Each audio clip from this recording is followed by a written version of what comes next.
Hello everybody, welcome to my latest live broadcast. Today is the last day of February. It's the 28th of February 2022. I'm your host, CareyHolzman, and today we're going to build another computer. I think this is number 3211 since I started filming on YouTube. I can't remember anymore, but I built a lot of them. Anyway, this one is going to a 3-time Purple Heart recipient. His name is Marvin. Marvin did 3 tours in the Vietnam War. Marvin likes to game. He likes first-person shooters. And he had a system that was just, well, you need to go back and look at some previous videos as we dissected his old computer and decided to just start over with something new. We will reuse Marvin's 1000-watt EVGA power supply, which is semi-modular. Marvin also had a 970 Evo Plus 2 terabyte, brand new in a box. And we're going to replace his motherboard. We'll use the Mugen 5 air cooler. We'll throw a Wi-Fi and Bluetooth adapter in it, along with a Core i7-11700K, and maybe another 2 terabyte. You know, those games take a lot of space, so we might throw another 2 terabyte drive in there. And then we've got a 2080 Ti graphics card, which was removed from his other computer that was just not built well. And we're going to put it all into a Silverstone SETA, S-E-T-A, Q1 black case. There's no case window, there's no RGB, and it's got sound insulation. It's designed to hold the largest motherboard you can buy, along with keeping everything quiet. And those graphics cards can get loud. This system won't be loud on its own, but when that graphics card cranks up, you're going to know. So we're going to do what we can to keep the noise levels down. He doesn't want the RGB, he doesn't want the glass panels, but he does want a computer that he can use. If he wanted a computer to look at, he'd take a picture. So why don't we get started with today's build? And first off, I just realized we have a couple contributions that already occurred before I went live. So a thank you to Temp in Australia for $5 Australian. It says, hello again, Carey. Hope you're well. Thank you, Temp. And Jack Wilson with $25 said, let's kick this stream off with a little cash. Right on, John. Thank you. And another $5 Australian from Temp who says, I might just join you, John. And then there's Barry Klein with a $5 contribution who says, good evening, Carey and the group. Now, thanks to viewers, extraordinarily generous viewers like John Wilson and Peter Laycock and Ricky B, we have a little bit of cash we can throw at this to put it over the top. But for right now, my goal is to just build it, get him something, and then he's got a laptop that he wants me to upgrade the solid state drive in, and we'll do that here as well. And then got another repair for another client I got to go pick up tomorrow. I have a machine to finish for Edgar, a machine to finish for Jeff, and a machine to finish for Derek.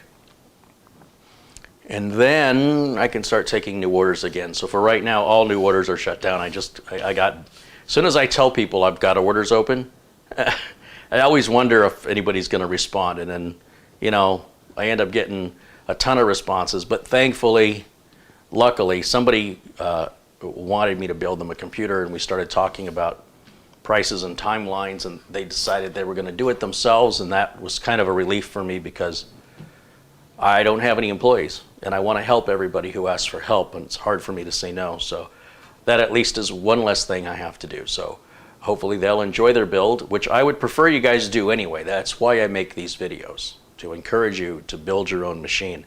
It's very, very fulfilling to build your own computer, and it'll probably be the best computer as far as speed, performance, reliability, ease of repairing and upgrading. It probably won't even need any repairs, and you'll never want to go back to a pre-built ever again. I do realize some people don't have the time or the ability, and of course I do build them. It's part of what I do. I'm really primarily a support technician for small businesses and small medium businesses. And when I build computers to the businesses I support, it's in my best interest because I know if I build it, they won't need much support. And you know, there's not a lot of money to be made in selling a computer. The money is to be made in the service. So with that, I suppose we can get started. Oh, missed a few more contributions here. Planet Kraus with $5. Thank you, Planet Kraus. Mike Visions with £5. He says something for the jar, Carey. Thank you, Mike. Rick Lakes, hey, there he is, contributes $10. There's a lot of different currencies. Rick Lakes contributes $10 and says, hello, Carey. Dr. Bill with $1 and Planet Cryos again with $15. So thank you, Planet Cryos, and Dr. Bill, Rick Lakes, Mike Visions. Thanks you guys so much, and Barry Klein, of course. And there's John Craig with 20 pounds watching us from the UK. He said, let's keep the vets in mind. Absolutely, for sure. That's, you know, I don't run into too many veterans in their mid-70s that are into gaming. So this is pretty cool, and I'm honored to have the opportunity to build this man a computer that I think is going to make him very happy for a long time. I'm afraid that Marvin, the gentleman that we're building this for, got caught up in thread counts and frequencies, and really wasn't building a machine that was ideal for his use. More is not always better, especially when you're getting to the cutting edge systems that require a lot of hand holding, a lot of maintenance, a lot of babying. It's like a Ferrari, you know, you got to keep it maintenance, and it's going to break down all the time. You might have it in the shop as much as or more than you actually have it on the road, and that's the price you pay for having something bleeding edge. What we're going to build today is going to be rock solid, should be maintenance free, and should last easily 8 years,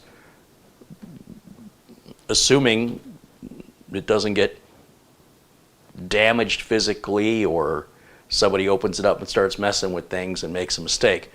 If it's kept together and it's left alone, it should run for years and years and years.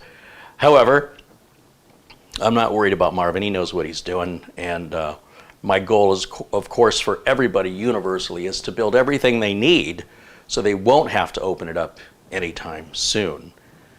I mean, if they want to, they can, but kind of defeats my purpose, which is, of course, to take care of things so that they can just get the computer, plug it in, and start using it. So with that, I guess we're going to start prepping our motherboard, which today is going to be the B560 HD3 from Gigabyte. You'll see I've got all the parts we need to kick us off on the preparation of the board. Right here on the table, there's our Scythe Mugen 5 $60 cooler. There's our 11700K Intel chip, 970 Evo Plus. This is Marvin's. And we've got a Fenvi. This is an Intel-based Wi-Fi and Bluetooth adapter. And it supports 802.11ax. And AC, of course.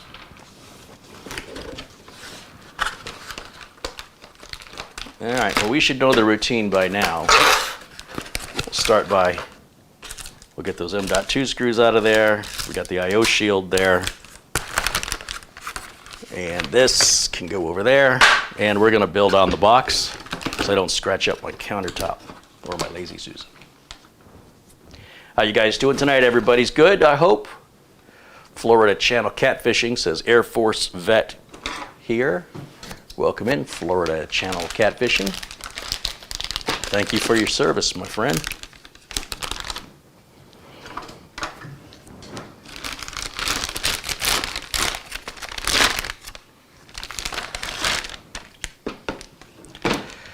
I'm going to go ahead and pop a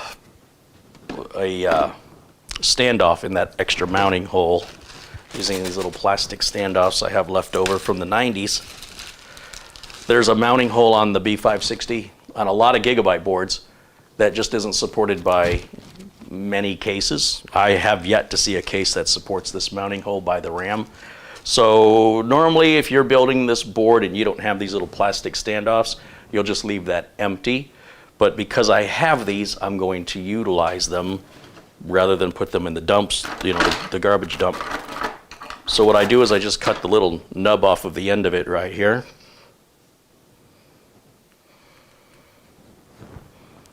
Like so. and then it gives me like a flat little table, and then I can plug that in to the this weird mounting hole right here. It's a weird location, and then that just gives the board a little extra support since there won't be anything underneath of it. However, the next mounting hole is 1.5 inches away, so it's not like the board's going to sag or anything. It's completely optional, and again, I'm only using it because I have them. I wouldn't go and buy them for that purpose. And then we'll go ahead and get the I/O shield out of the plastic bag here. And then we have the two M.2 screws. And I've taken them both out because I think the M.2 screws should be secured into the board. They're too easily lost, misplaced. And when you want it, the first place most people are going to go looking is on the board. And I don't like how Gigabyte also wastes plastic. This is like a one-time use plastic that'll sit in the landfill for 1,000 years. And it's also very easily misplaced.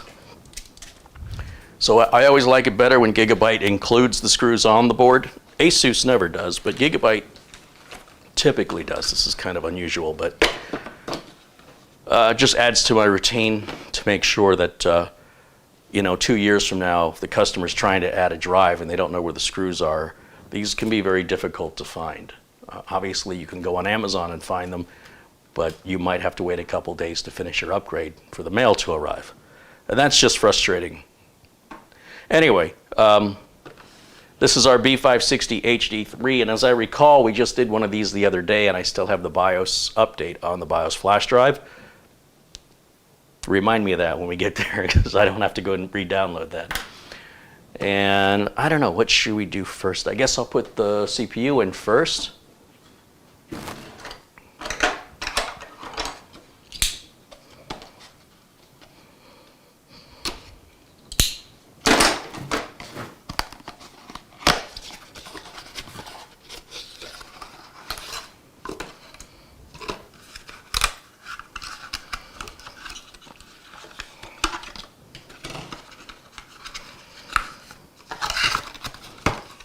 This is a computer I am excited to deliver back to Marvin, but at the same time, I don't want to be so excited that I rush and make simple mistakes, because that won't leave him with the impression I'm wanting to leave him with, which is to be impressed.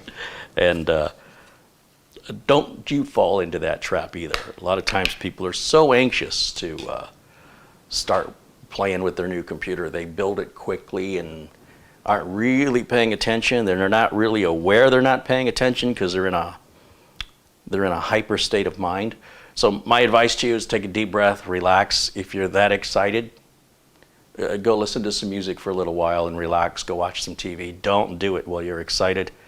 The likelihood of making very expensive mistakes is much, much higher if you're in a heightened state of mind. So just be aware of that, especially when it comes to this kind of stuff where we're putting the CPU in.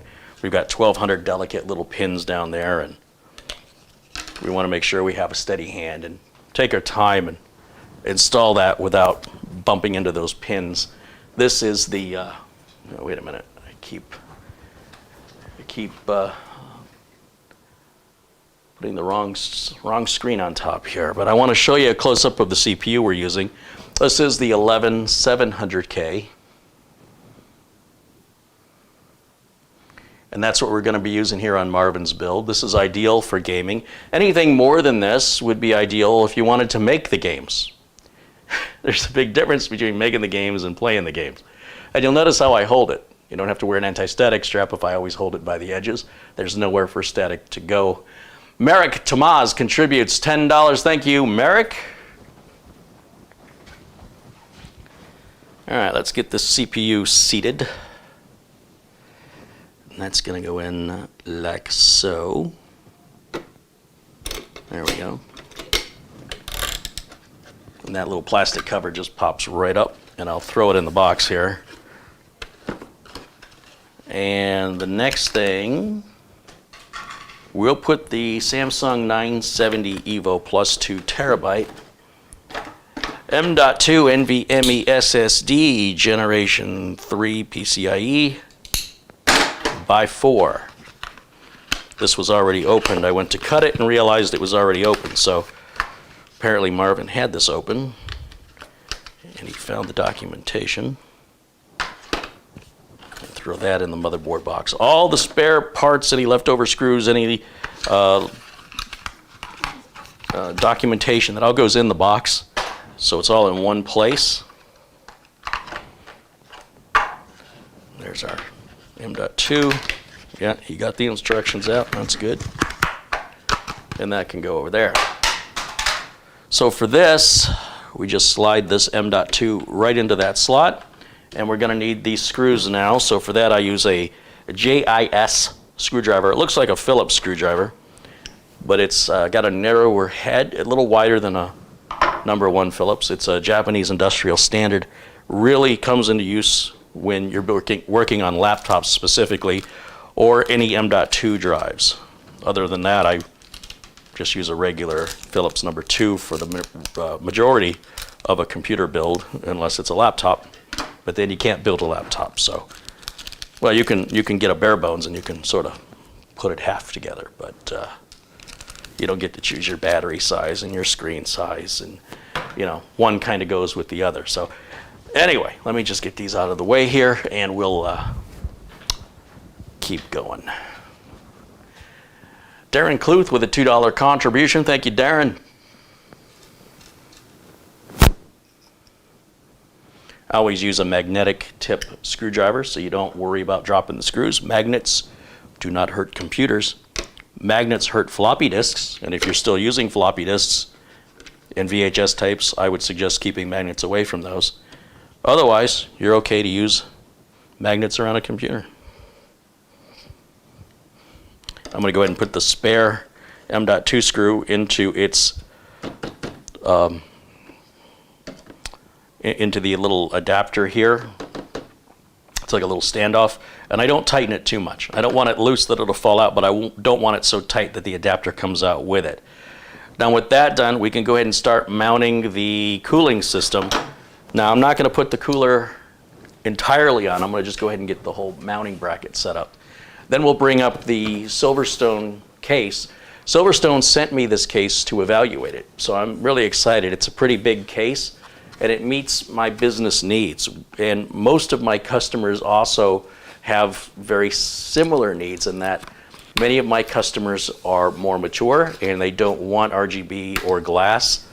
They have no interest in that. And so I have a very high demand for computer cases without RGB and glass windows, and they're getting harder and harder to find. So I'm hoping the Silverstone SETA Q1 is a good backup case for me to use if I should run out of getting Corsair 200Rs or the 410 MX or MX 410 Mesh by Cougar. Those are my two, number 1 and number 2 cases. The 410 Mesh has been sold out for a long time. The 200Rs, they come and go. You kind of appear, you buy them when they get, when you can find them, and then they vanish for a while. So that's probably going to be more of the same throughout the rest of this pandemic. Hopefully the SETA Q1 will be easier to get, although I notice it's quite a bit larger than a 200R. It's a bit wider, but not substantially.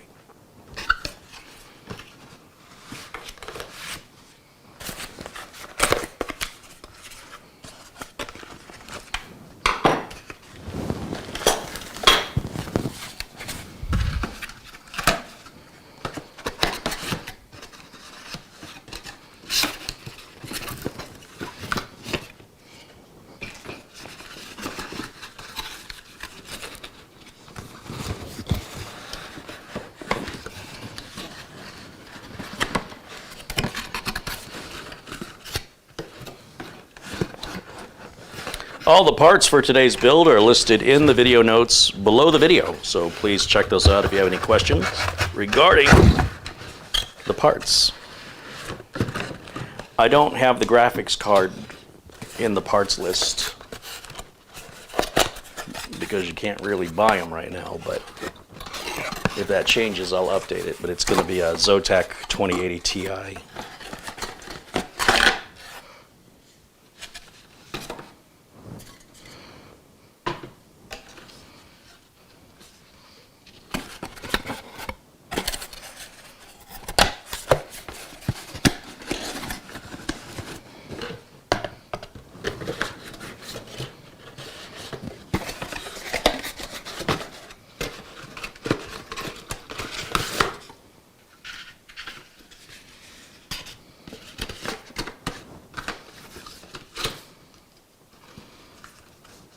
And we'll put this right over there.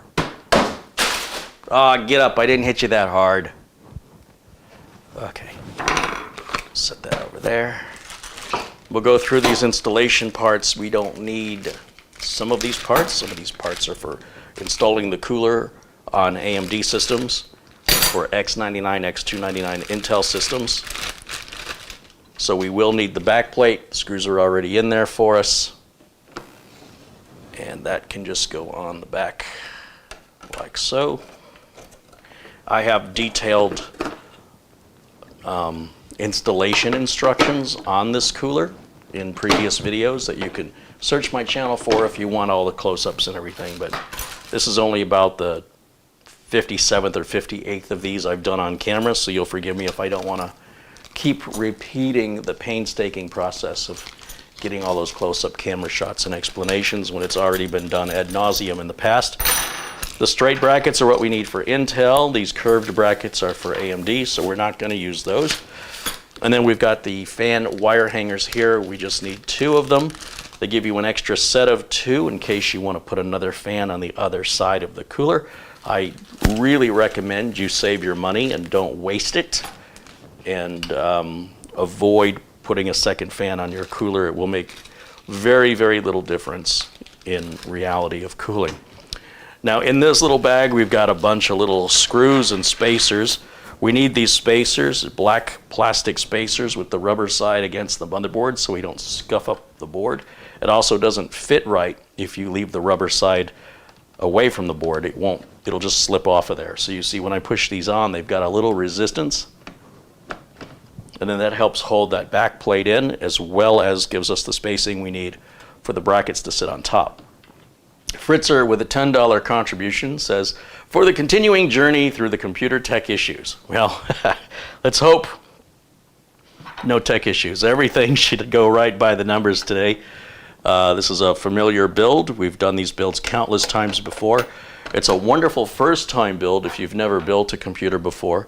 The B560 with any Intel 11th gen chip, along with whatever RAM you want and whatever solid-state drive you want, into any case you want that will hold your ATX motherboard, and any power supply of at least 450 watts, unless you're going to add discrete graphics, in which case you'd add another 350 watts on top of that for your graphics card, potentially.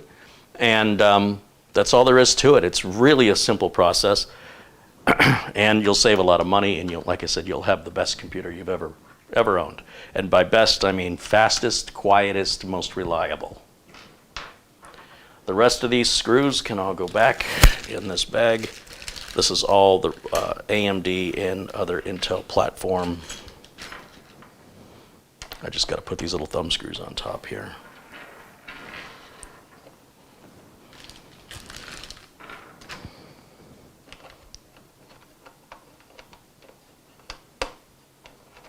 All right.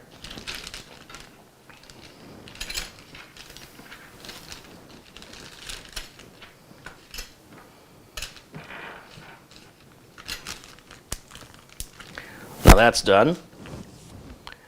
I'm going to secure these down using the included screwdriver that Scythe gives us with the air cooler.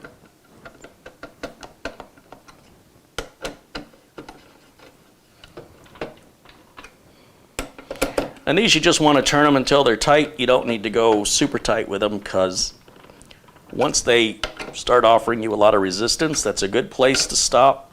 Take it just a little bit past where you've got to really exert a lot of effort to turn them, and don't turn them past that where you could snap the screw right off, shear it right off of there. Now, I got to get some RAM in here. I want to set up Marvin with, I think, 64 gigs of RAM. I should have that. Whoops, wrong light, Carey. Should have that back here. I'm going to step off camera for a second while I look through a stack of parts. I think this is 64 gigs right here. Yeah, perfect. All right, so what I've got here is, I'll have to update the video notes. Team Force 64 gig, 3600 speed RAM, in 2 sticks, so he can even, if he wants to later, add 2 more sticks. Marvin seems to be the kind of guy that would do something like that. I got to advise against it if you don't need it.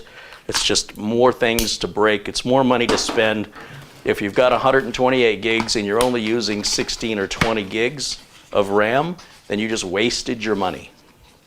Unused RAM is just wasted money. If Marvin decides he wants to start doing video editing or some pretty dynamic photo editing, or he wants to start designing or architecting games or engine design, any sort of AutoCAD work, then 128 gigs of RAM would make a little bit more sense. Or if Marvin was like a day trader on Wall Street and he wanted to have 75 Chrome tabs open at the same time, more RAM would be beneficial. But as long as he's just going to use the computer for gaming, web surfing, email, paying bills, probably 32 gigs is all he really needs. So we're going to give him twice what he needs just so he has some room to grow into if he needs it. And sometimes getting these parts out of their packages is harder than installing the parts. All right, there's our Go Faster sticker, little instructions. We're going to get the RAM out of here. We always bend the plastic away from the RAM. Don't try and grab the RAM and bend the RAM out of its packaging. For obvious reasons, you don't want to damage the RAM. You can damage the packaging all day long. So we'll pop one of these on here, like so. And then we'll do the other one. Now you do notice I have to put a little bit of force down to get those levers on each side to lock down. Most of the time, when you're building a computer, in general, you never want to use any force. However, when it comes to the RAM, you need to make sure you set it into its track gently, and it should slide in without any force. And then you'll push down as hard as you have to hear that click, and then do the other side as hard as you have to hear that click. Not any more than that, and not any less. We'll set that over there. All right. All this documentation, we're going to put that right in the box. Now, if we want to, we can go ahead and hook power up to this and make sure that it runs, and we can throw Windows on it real quick and just ensure that everything's okay, but that will require me to put the heatsink on it.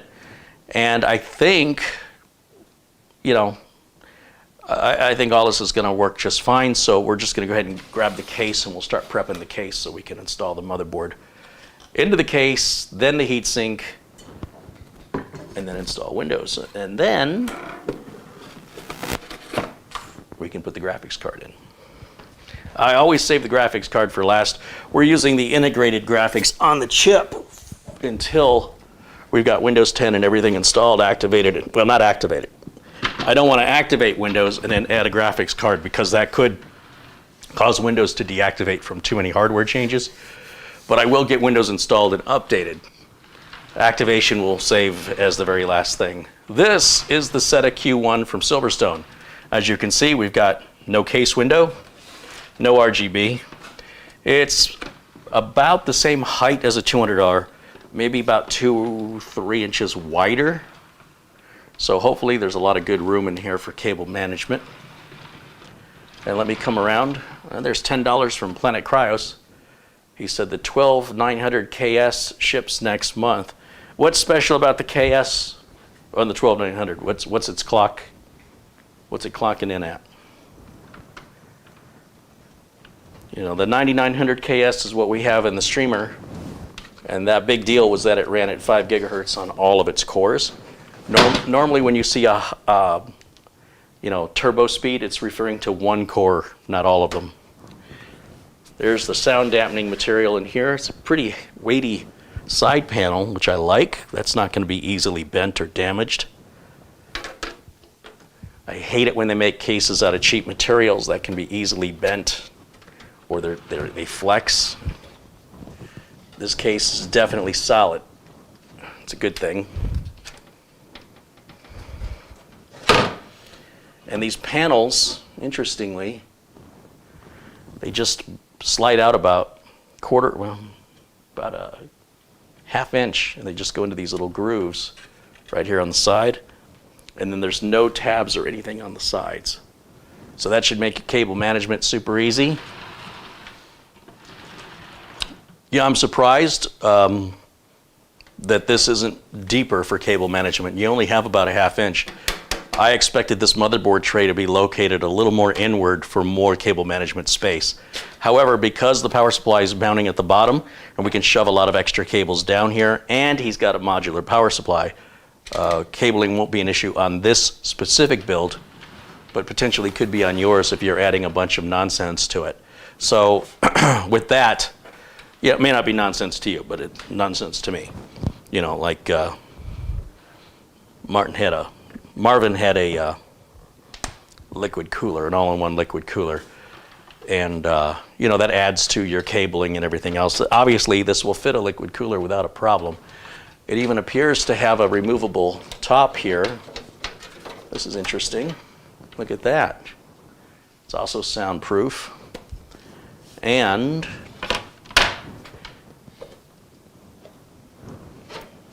all these little slots that you see across the top are for different widths of radiators. And then these slots going towards this way are different lengths of radiators. So this looks like it'll take just about any radiator on the market, which is impressive. But we're not going to be using that. But I could certainly understand why somebody might need that on a build that would require a case this big. I'm going to leave this off for right now. It looks like you can replace this. In the box, it came with a filter that was in its own separate box in the box, which I set down somewhere around here. Where did I put it?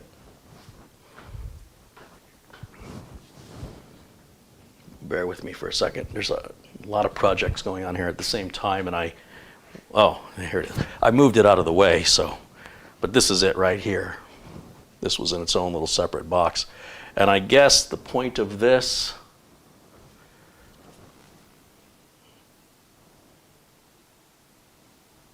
is to go in here. I don't know what holds it in.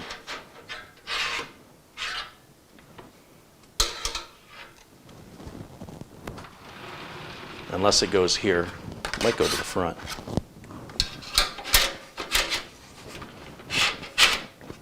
Wherever it goes, it's got these clips that hold it in. This says front. I'm not looking at any documentation. I like to just kind of figure stuff out as I go. And it looks like this probably goes up in the front here. That would be my guess. Unless it goes on the bottom. You know what? It could go on the bottom. Let's see. No, bottom already has a removable filter here. That's nice that you can remove that filter and blow the dust out of it. Your power supply, it draws in air from the bottom of the case. And so if you haven't checked the bottom of your computer case, you might find that you've been suffocating your power supply for Lord only knows how long. Cheaper cases just have a screen that you have to bend to get it out. Nicer cases will have a plastic tray that you can remove like this, and then you can even run this under a sink or take it outside and use some canned air and blow it out. Anytime you're drawing air in, we want to filter it. If we're blowing air out, we don't need to filter air that's blowing out, but we do need to filter it when it's being pulled in. So that one's there. This must be for the top, unless it goes inside. Can't imagine it goes inside. That wouldn't make a whole lot of sense. So anyway, I'm sure it explains in the documentation where this goes. I'm not too worried about it because either way, I don't think we need it. So let me put this back.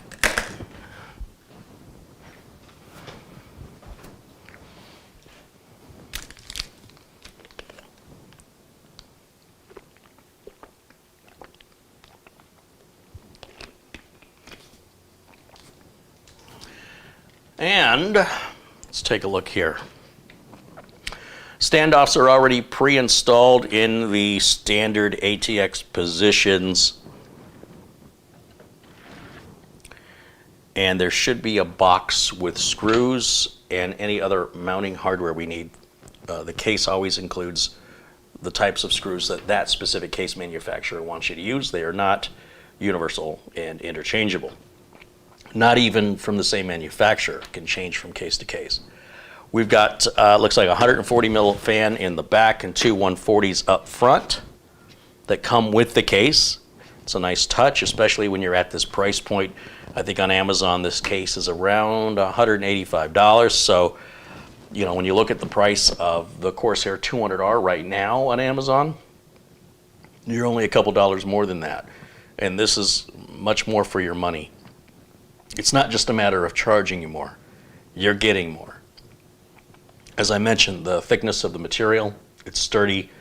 The 340 millimeter fans, there's a fan shroud, which the Corsair 200R does not have. Power supply shroud, rather, not fan shroud. And we've got two USBs up front, along with the USB Type-C, which again, the 200R does not have. I would expect the 200R to get phased out or updated fairly soon because of the evolving technology like with USB. Now, I can see the little cardboard box here as I turn this. They've placed it in the hard drive tray. These are all our front port umbilicals. There's our USB 3. This is audio for the front. This is USB 3.1. And then this is power switch, reset switch, power LED, and hard drive LED. I like that they haven't taken the reset switch away from us. I like that they haven't taken the hard drive LED away from us. Some case manufacturers do that. Let's see what's in this box. Right here,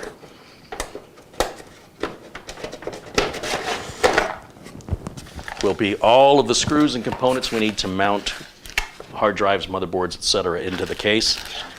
So in here we've got a plastic bag. Looks to be a bracket in there. And we've got some documentation, and that's it.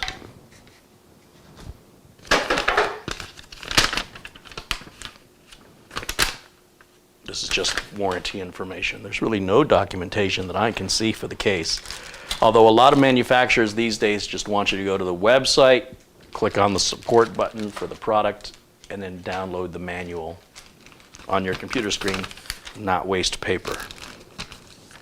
In this bag, they're including some zip ties. You'll notice we have a big power supply area here, which is good because Marvin's old power supply is a big one, so it should fit in there like a glove. Beyond the cable ties, we have these brackets, which I don't know what they're for, except maybe they're used in mounting the GPU vertically instead of horizontally. Because I did notice it's got the two brackets here for vertical GPU display, which you can't see because there's no glass panel, so I don't know why you'd want to mount your graphics card vertically. And then to have it so close to an insulated panel means your video card's not going to get as much air as compared to if you laid it flat traditionally. So I'm guessing that's what these are for. I don't know. Somehow I've managed to build computers over the last 30 some odd years without needing those, so I'm not too worried about it. Here we've got a bag of all different kinds of screws. They didn't separate them out. We've got some standoffs in there and some screws, both looks like coarse and fine threaded. And here, more standoffs and more screws. These are very, very tall standoffs, clearly not for a motherboard. I don't know what standoffs of this length would be used for, but they are included. And again, nothing I'm worried about because I don't think we're going to need them regardless, but we'll put them aside just in case. And let's see, where do I want to start? I guess I can go ahead and put the I/O shield in here. So we'll put that. Try and find a place to stand where you guys can see. Here we go.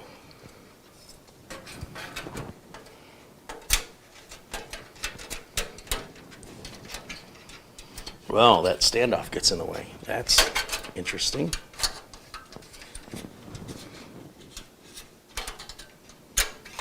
These I/O shields, they just pop in And if you've never built a computer before, this may be the most challenging part.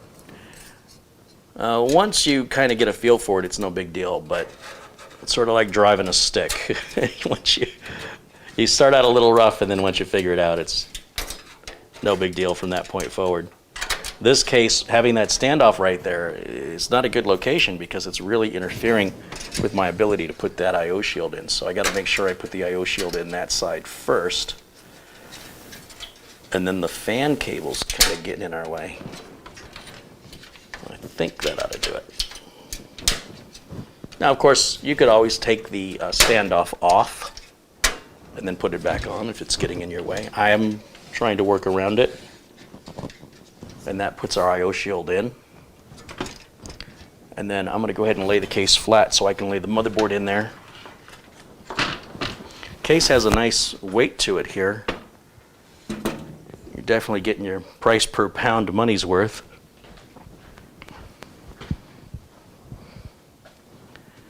Now, because this is not a 200R, I probably could put the cooler on it and still have plenty of room to reach in there and hook the cables up, but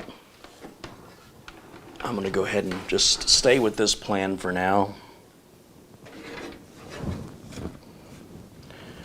And do notice the way that I hold the parts, that I'm holding everything by edges, and then I don't have to wear an anti-static strap as long as I'm not actually touching the parts themselves. The pieces that are soldered in, keep your fingers away from those on the top and the bottom.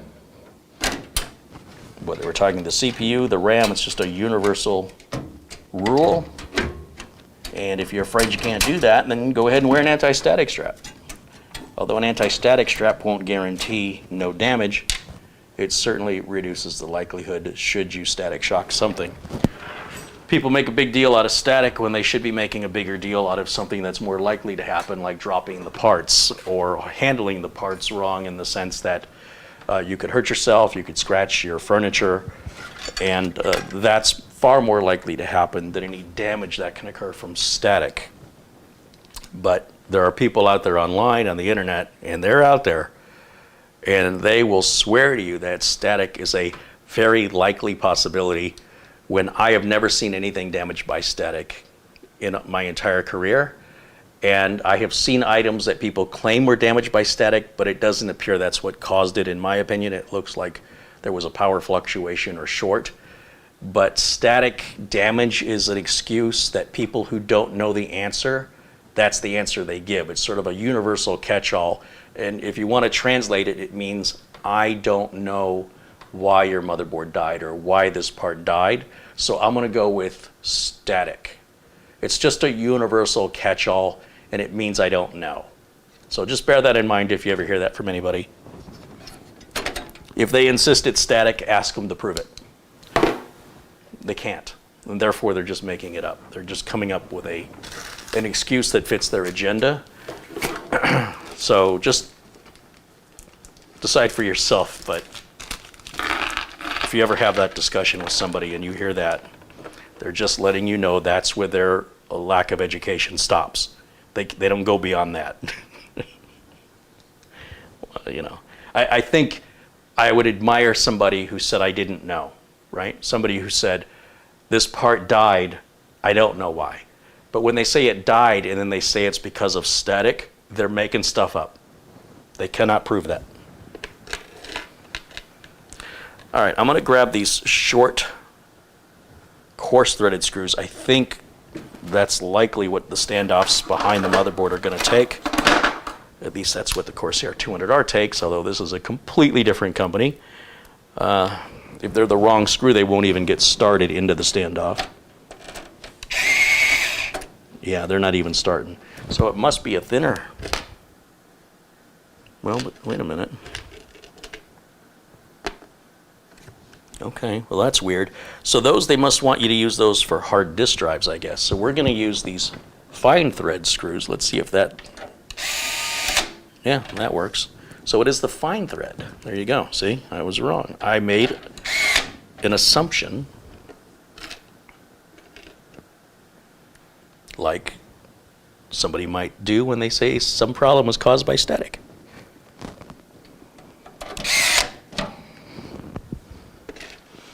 And those people who want to argue about static, don't argue with them. It's a waste of time. Just nod your head and say, okay. Or you'll be caught up in an argument that is all about their feelings and not about facts. And that's just not an argument you'll ever win.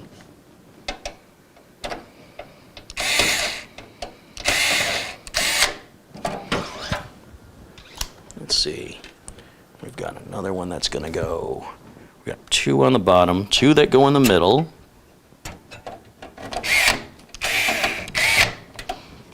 That one's just not going in right.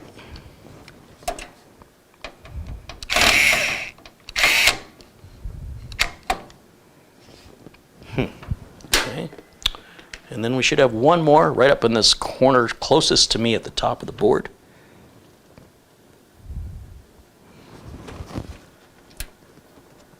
Uh-oh. Uh-oh. It looks like they didn't place a standoff there. So you know what that means?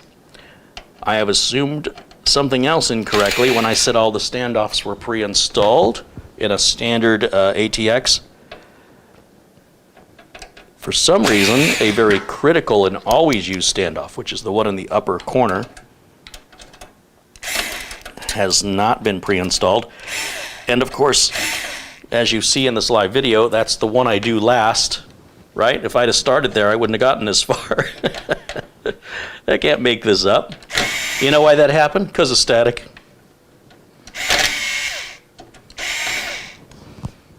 You're not feeling well? Probably because of static. That's your just catch-all for everything. Car won't start, probably because of static. Hey, my arm hurts. Oh, that's probably static.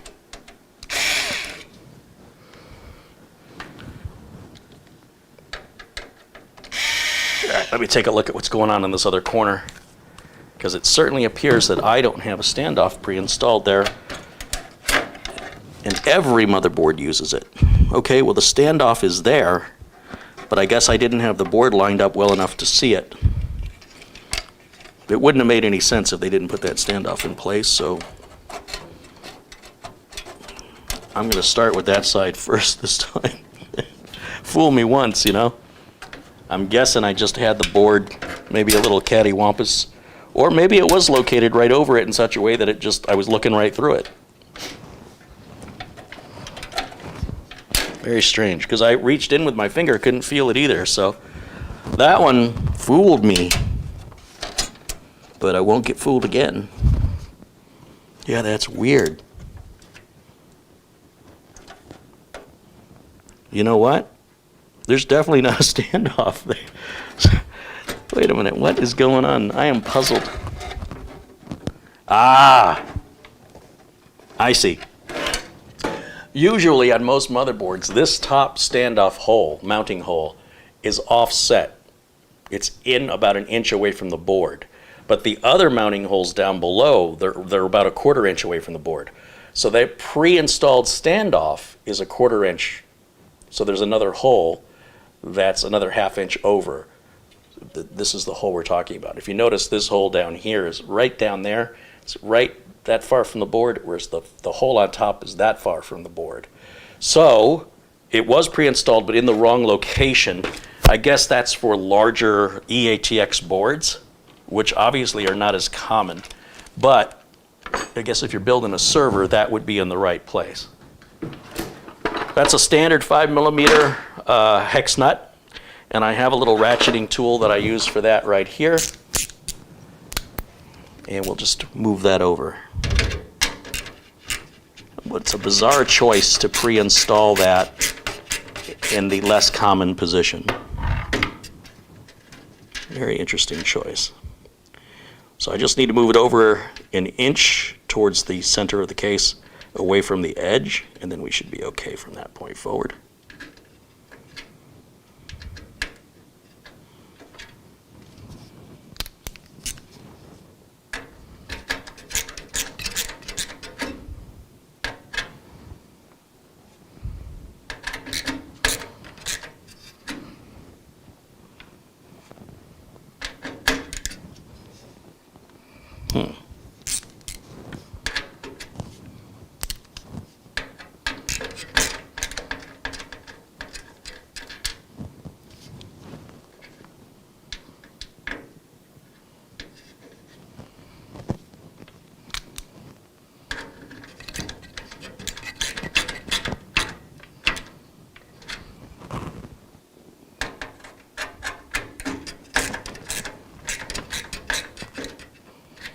It is a very tight fit. It's like they didn't thread them all the way through. So when you tighten that hex bolt down, it starts biting in and creating the thread. So you want to be careful that you get it straight, because it will go in crooked, and that'll be the permanent way the threads will be if you're impatient and don't take your time and slow down. Now I'll put the board back in and things should line up correctly.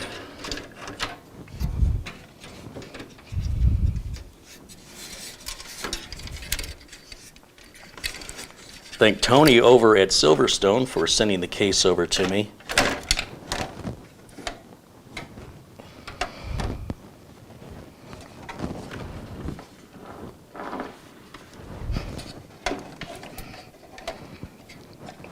I usually grab the top of the heatsink when I'm putting the boards in. It makes it very easy to have a hand hold. You don't have to worry about static discharge. And without the heatsink on, it just makes it a little slower for me to put the board in. Make sure I didn't trap any wires underneath it. Looks good. There we go. All right, now everything's lined up, and we can put the screws back in and hold that board in place. I'm going to start at the top this time. Let's see if I learned my lesson.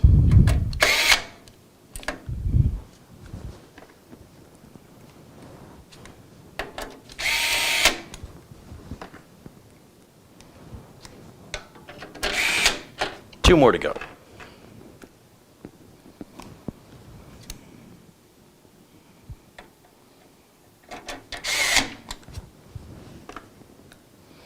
This screwdriver, as you hear it stopping automatically, that's because it has a clutch.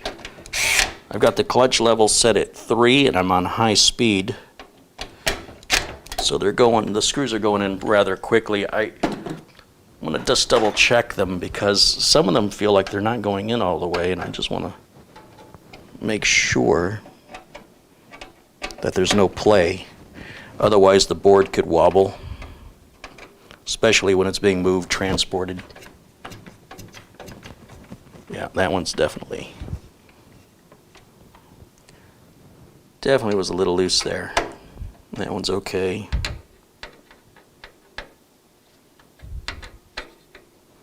The great thing about the Scythe cooler is they include this number 2 Phillips driver, which is magnetized, and you can use it to build your entire computer, not just your cooler. And then when you're done building your computer, you still have the screwdriver, that you can use for other projects around the house or future computer builds. It's just a little bonus that comes with your cooler. Now, I don't think I'm going to need any more of these screws, but the customer might need them. I also noticed there's a little tiny Phillips head socket. I'll bring this up to the camera and show you. This is a nice touch when a case manufacturer does this. If you don't have that 5mm socket like I have, they basically include one. It's 5mm, and the other side of it is a Phillips head. So you don't need any special tool. So that way when you have the motherboard standoff, you can place the socket on top of it and then use a regular Phillips screwdriver to tighten or loosen the little standoffs.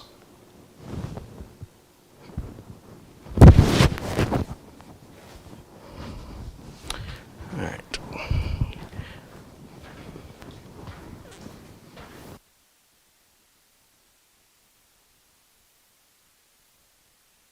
Bear with me for just a second here.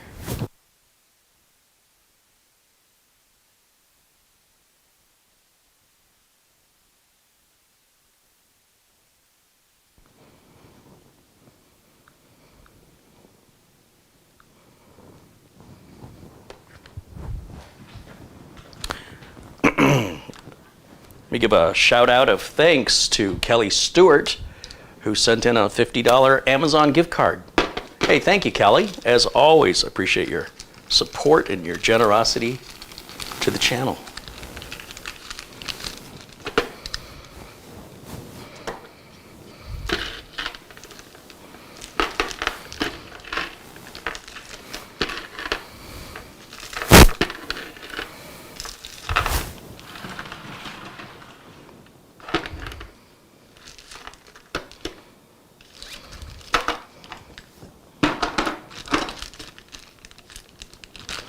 And I'll put the extra screws in the box.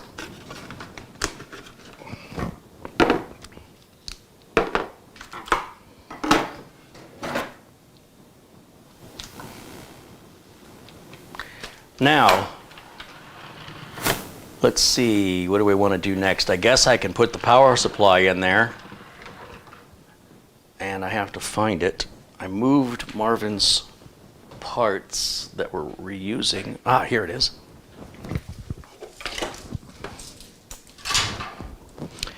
This is the old power supply Marvin had in his build, an EVGA 1000 watt GQ.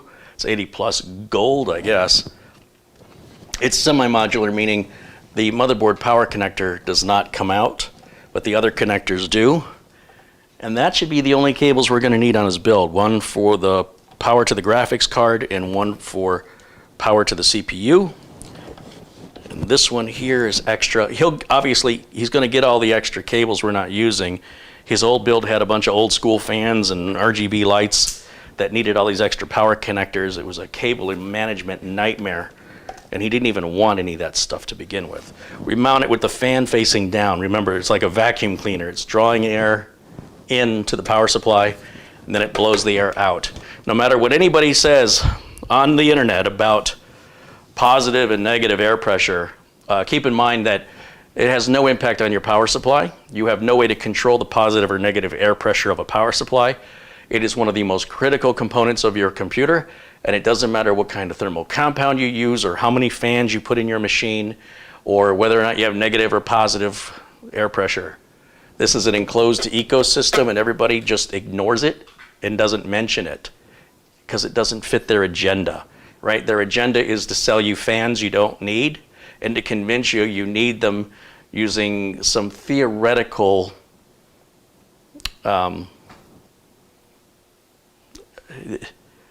the reality is if you add all these fans to your system, you'll likely find it runs hotter, not cooler, or it makes no difference at all. So, you know, a lot of these content creators, they want to fill every hole with something. They make a commission on everything they sell, and they're not, whether it's intentional or not, they don't offer, in most cases, full disclosure about what those fans really do and show you the difference to justify what they're saying. Instead, they'll draw you pictures and show you charts without actually doing the work themselves, and that's all theory, right? They say that data on CDs would last 100 years. Well, how do they know that? Does anybody even use CDs anymore? It hasn't been anywhere near 100 years. It's theory. It's like people saying data won't stay on a solid state drive. Prove it. No one has been able to prove that. No one. It's all speculation and theory, and it's designed to keep up your anxiety or to draw your attention because people like attention. This idea that data just fades off a solid state drive, no one's ever proven it. It's never been proven. It's all just hearsay. It's all theory.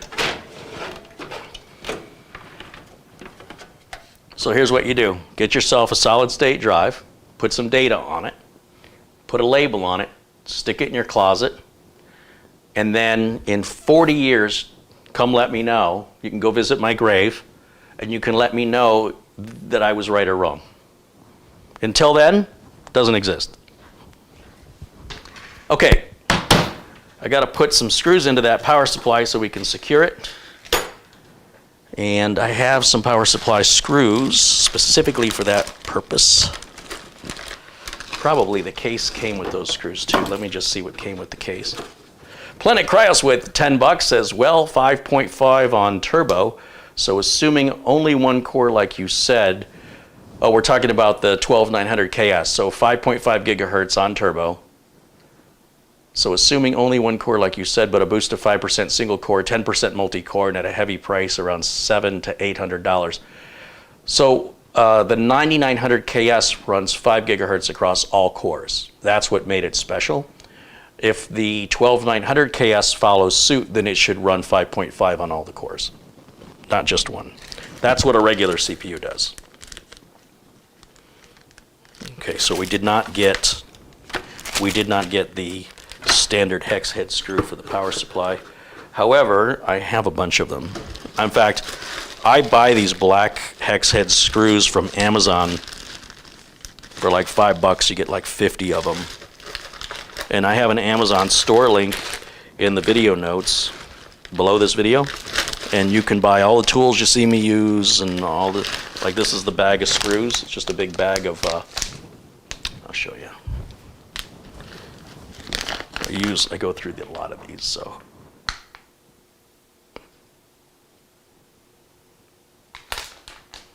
They're like $5 or $6 for this whole bag.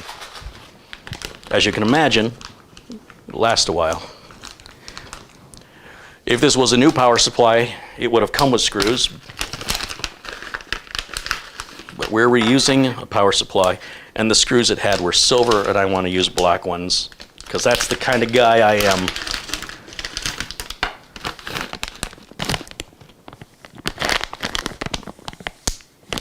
All right.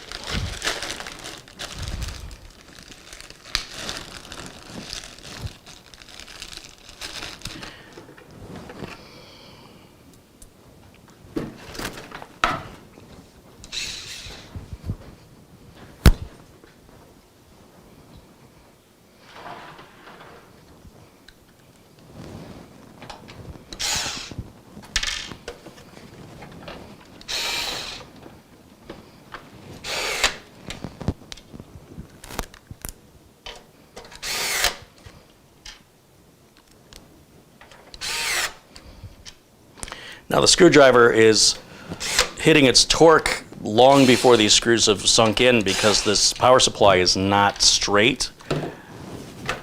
And that's why I keep the torque setting low, because I don't want to cross thread.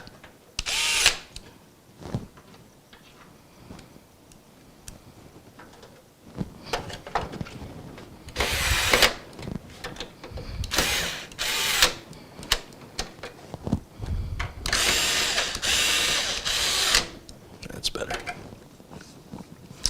And then I'm going to go ahead and tighten them down by hand. Once again, these screwdrivers are so powerful now these days, you can rip the heads right off the screws if you're not careful. So we'll tighten these down by hand. You don't have to tighten them in any specific order, but always going in opposite corners won't hurt anything if you decide to always do it the same way. Same with the motherboard. When I'm mounting the board to the case, I don't necessarily have to follow any pattern. But if you want to do opposite corners, there's no harm in that.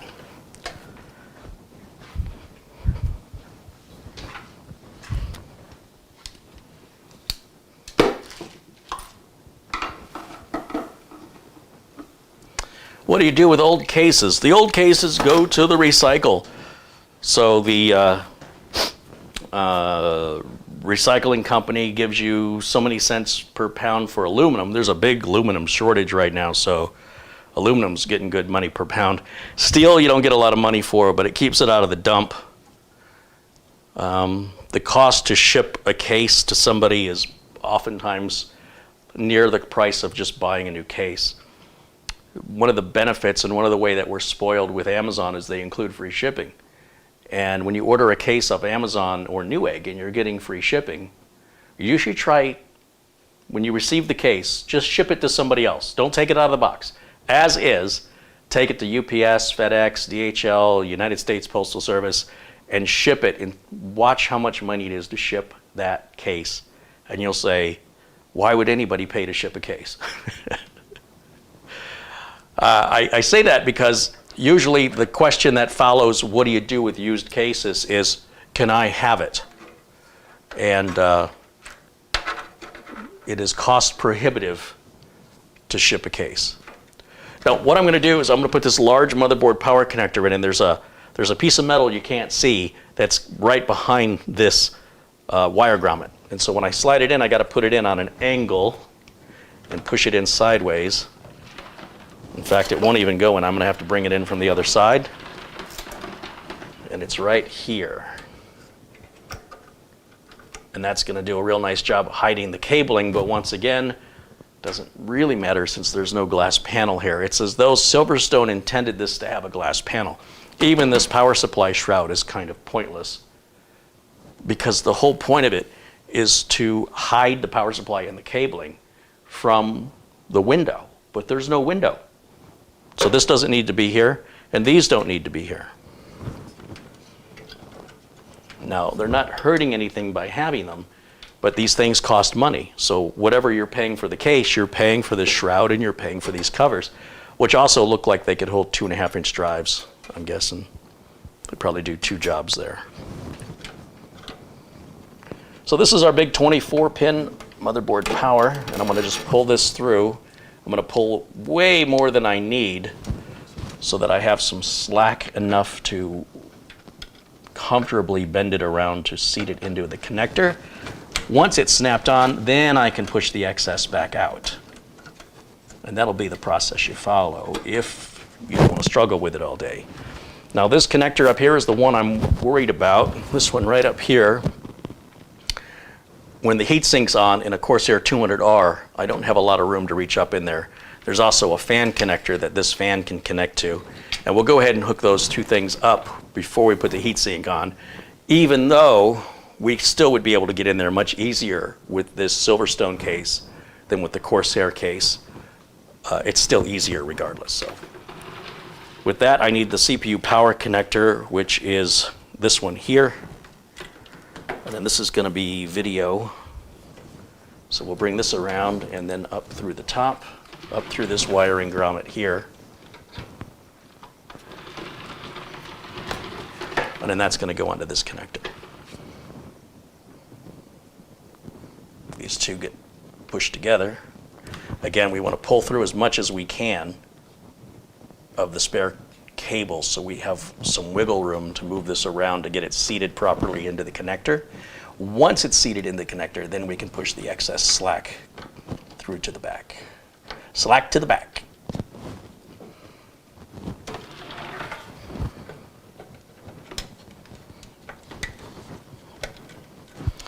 Now, I will say, if there are things that are going to the recycle and somebody lives locally in Phoenix and wants to arrange to pick it up for me, that's fine, as there's no shipping or packing involved.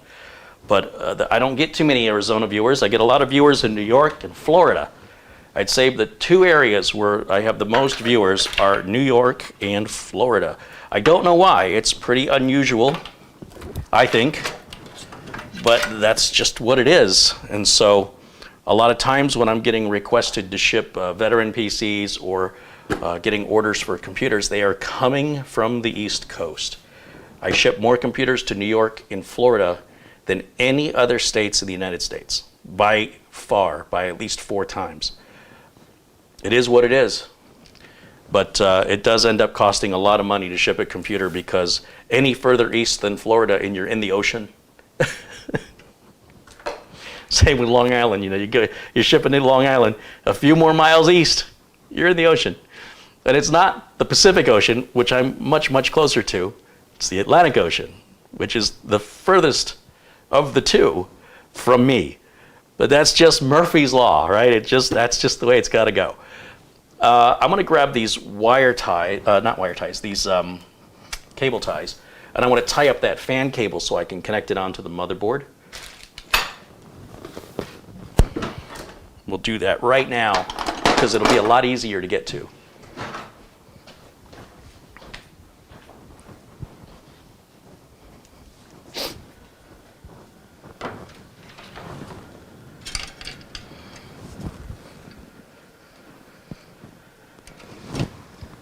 Anything you see using a metal wire tie in your new computer, take those out, all of them, because they get brittle over time. They break, and then you have this piece of metal floating around inside your computer.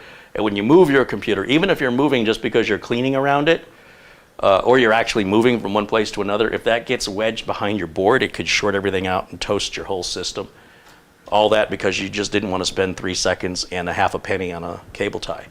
So replace all wire ties, whether you're using the wire or not, whether it's in the back or the front. Before you seal up your case, make sure every wire tie has been removed.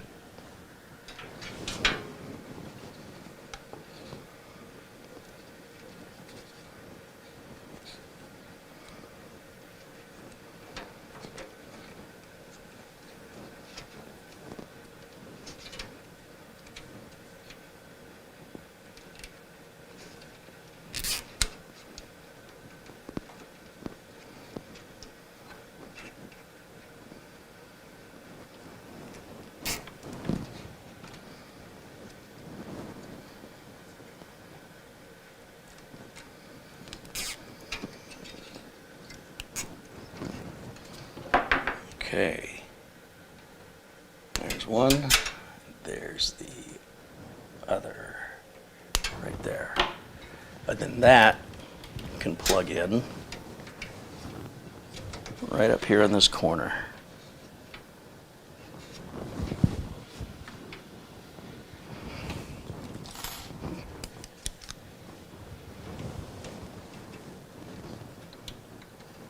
There it is. Beautimus.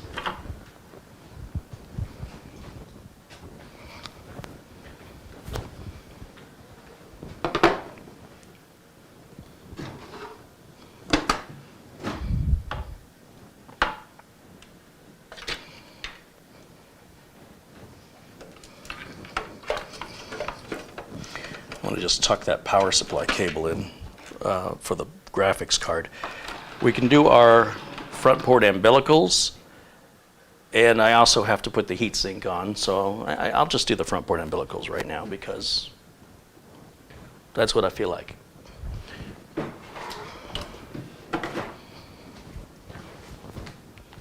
So let me step back around.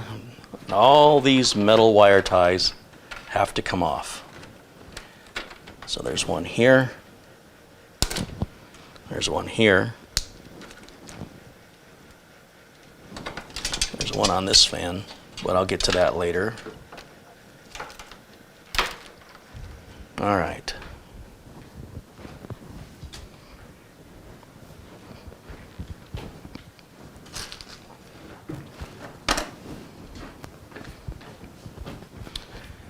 Let's see what we got going on here. We've got, what is this?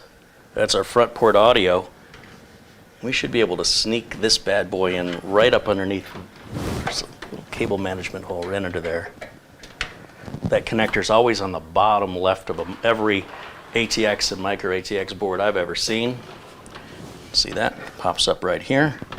And then the connector with the missing pin, or the row of pins with the missing pins on the bottom, and we just push, wiggle and push until it's bottomed out. Come back around this way. This is our USB 3 cable, and that needs to go right here, right up here, or we can put it down here. No, that's not USB 3. There's just one USB 3. Wait a minute. Is that USB 3? No. This board says USB 3-2, implying it has two of them, but there's 1, 2, 3 USB 2.0s down here. I never realized that. I'm used to seeing two USB 2.0 headers. There's also a fan header down here as well, and a fan header below the power connector, and then a CPU fan header and CPU optional. That would be that secondary fan I was telling you about that I don't recommend you use. So we're going to run that cable right below the power cable. So we'll spin this around and grab this USB 3, and I want it to be behind these other cables. I don't want to interweave them. And then that can go here. Sometimes you'll see these cable management grommets, they kind of get a little wonky with the weight of the cables, and you have to sort of line them back up and push them back in. Par for the course there. And I don't like where that's going. I gotta go underneath the power cable, not above it. So we'll go under the power cable, like so.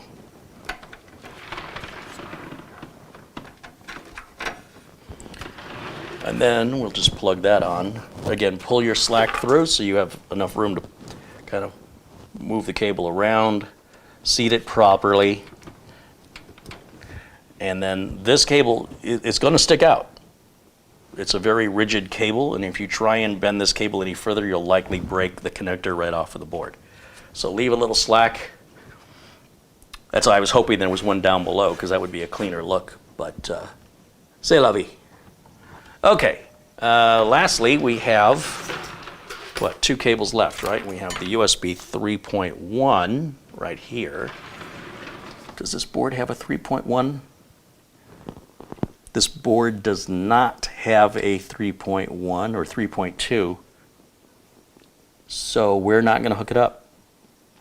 That's only for the Type-C up front. The Type-C in the back, oh, well, this doesn't have a Type-C in the back. This is a budget board, so there'll be no Type-C on this. So we'll just tie that up and we won't use it. But, you know, next motherboard upgrade, we'll probably use it.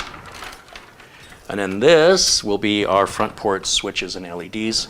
That's your power switch, your reset switch, your power LED, and your hard drive LED. And those are going to go in at the very bottom. Somewhere down here should be a hole. It's above the hard drive tray, looks like. Let's pin this around, take another look from this side. Now I got to get further over. I got to get over to here. I want that cable management to look clean. So I'll just bring that in right up there.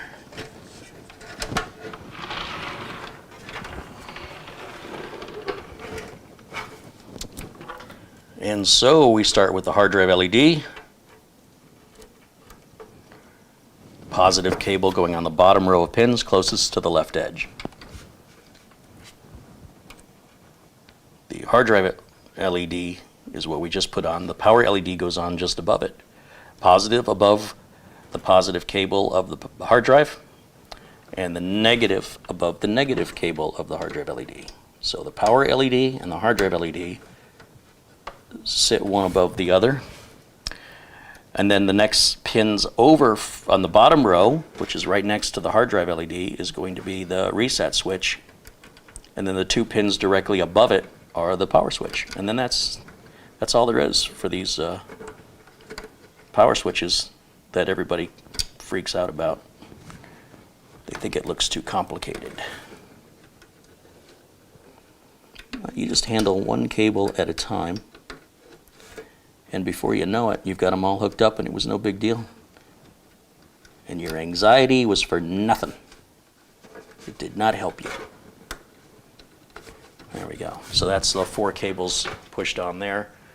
And that's it. Now we can put the thermal compound down and the heatsink, and then we can fire it up and install Windows. Later I'll plug in the video card as well as hook up the 2 front fans so we get air blowing over the video card. But for now, we don't need any of that. I'm going to go ahead and lay the case flat. In fact, let me push this cable back in. This is the video power cable right here for the video card. And there's usually a cutout in the board, and there is right here. And I can just feed that through, because when these cables hang out like this, you'll see they catch on everything as I spin the Lazy Susan around.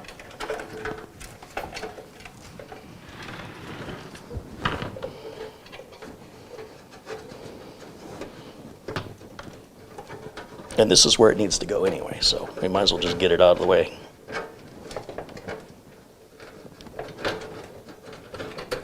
Come on now. Come on now.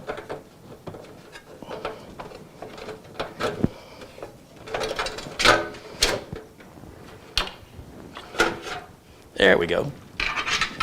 Much better. And you can see our cable management on this is going to be super easy. There's just not much. It's when you add all your RGB stuff that things get hairy. So, and expensive too. This keeps us well under budget with plenty of cooling and no nonsense. Straight to business. Okay, so let me grab some thermal compound here and a nitrile glove, and we'll get that thermal compound on. Get the heat sink seated, and we'll fire this bad boy up and do our smoke test. How's that sound? Got to get my glove.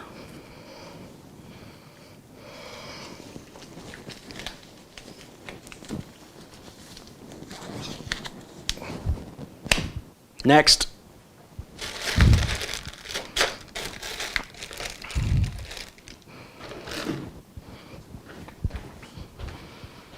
Now, I have a bunch of these tubes of thermal compound from Scythe coolers, and I like to use up one before I open a new one, so we're going to hopefully have enough left in this tube.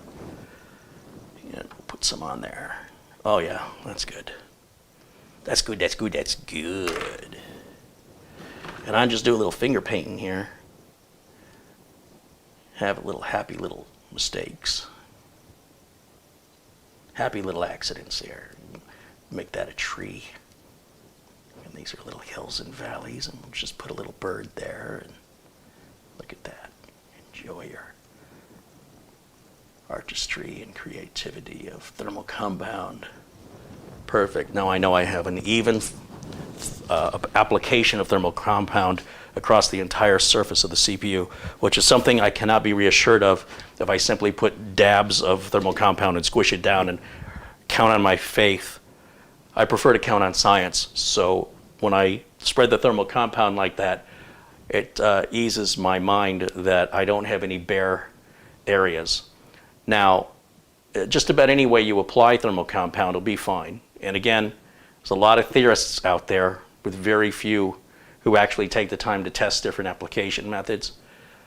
I'll give you a shortcut. If you bother to test it, if you actually put the effort into it, you'll find that there's very little difference as to how thermal compound is applied to the effects of temperature. In fact, there's very little difference between the thermal compounds themselves. We're talking 1 to 3 degrees Celsius, depending on your application method, if you put on too much or too little, and depending on the thermal compound, whether or not it's good or bad. So 1 to 3 degrees Celsius. If you don't believe me, test it yourself. Don't believe anybody until you experience it, and then come talk to me if you have an opposing viewpoint. Otherwise, you're just more noise of people pondering all different concepts without any grounding in reality. It's a waste of my time. So I won't engage in those conversations. I've read that they say a true nerd is someone who will argue for 2 hours about the results of a test that'll take 10 minutes.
All right, we should have audio again. I think I tapped the keyboard when I was moving the case, and it deselected my audio source from OBS. I apologize for that. However, you didn't miss anything. All right, now let me get this cooler put on.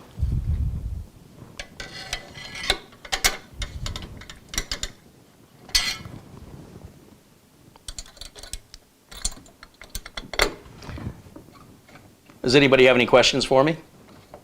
Thank you guys for letting me know about the audio.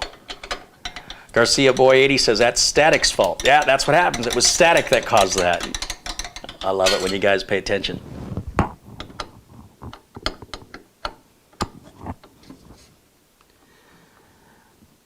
I was just talking about thermal compound, that the application method really doesn't matter, and the thermal compound itself doesn't matter.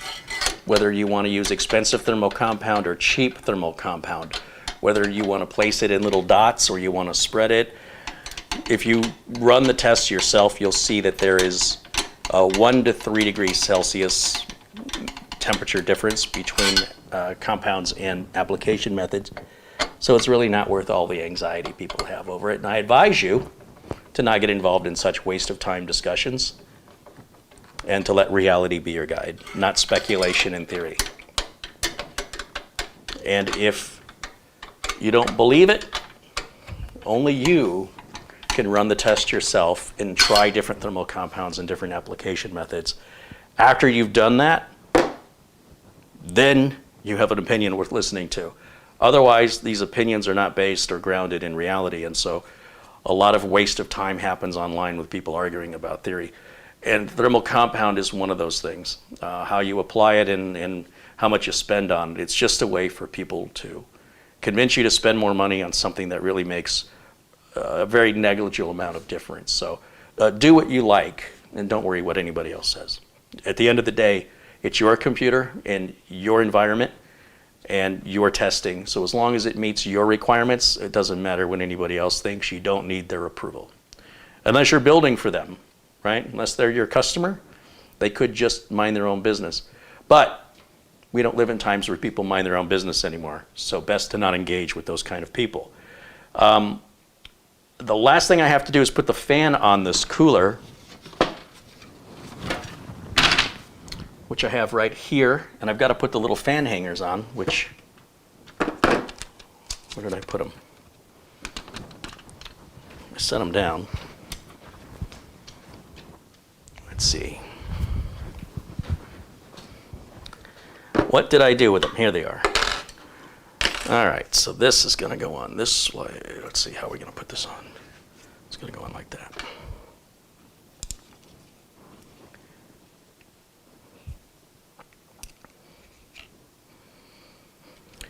If anybody has any technical questions, I'll do my best to provide answers for you here.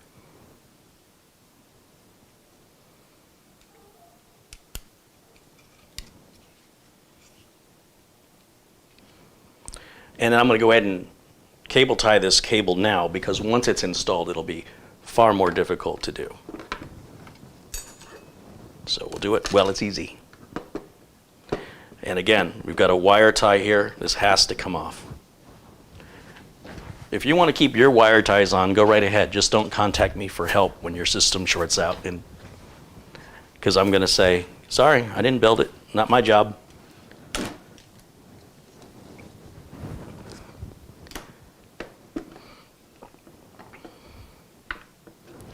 As you can imagine, in doing what I do, there are people who will ask for help who wouldn't have needed the help if they would have listened to the instruction, but they skipped through it. And if they're paying me for my time, well, be happy to help them. But when they're looking for free help and they want to take my time, they didn't listen to me the first time, so any further communication with them where I'm not getting paid is a waste of my time. Otherwise, they wouldn't be in the situation to begin with. And so I'm pretty quick to identify those people, and I hope you aren't one of those people. I like to see people who help themselves. I like to see people who make attempts to go back and, if you're building a machine, it's not firing up, go back and watch the video again, take it all back apart, start again. Do what you can to help yourself. But all too often, I hear from people that the very first tiniest little obstacle they hit, they start reaching out to me for help. And I don't know who they are, and I don't have the time to sit there and hold their hands and walk them through everything they already need to know is in my videos. And then they might even be so bold as to say, well, your video is 3 hours long. Where in the video is it? Hey, you're not paying me. That's a really rude thing to ask somebody who is not working for you. It's something you ask your butler to do. All right, we're going to put this on here, and we'll hook up the fan right there. But yes, when somebody actually, has an issue and they've tried many different ways to conquer that, and then they reach out for help, that's a different story. But I can usually tell, right? Somebody says, hey, I just tried building a computer, it doesn't work, what did I do wrong? There's not enough information there for me to help them. I need to know all your information, and if you can't be bothered to write it all out because it's too much to write, well, imagine how I feel responding. But when they're paying customers, that's a whole different situation. But then a paying customer wouldn't be doing their own work, right? I would be doing it for them. So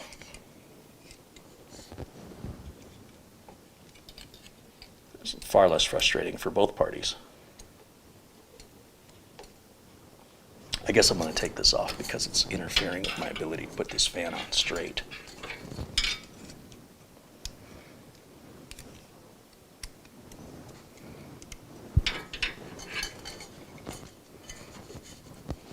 Let's see, that should be it right there. And now this can go on.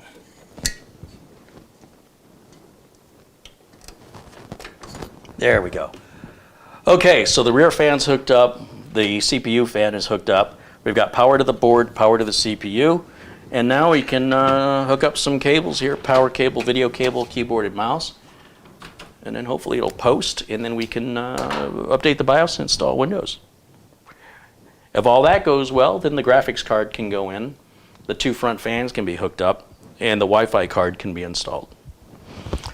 I don't think he needs Wi-Fi, but I think he needs Bluetooth, so I think that's why we're doing this. We're using onboard video for now, integrated into the CPU. We do not hook up any Ethernet adapter because Windows will require a Microsoft account during installation if it senses a network. And I can't sign into my customer's Microsoft account. They might not even have one. And then I need a keyboard and a mouse. So I'll put that over here.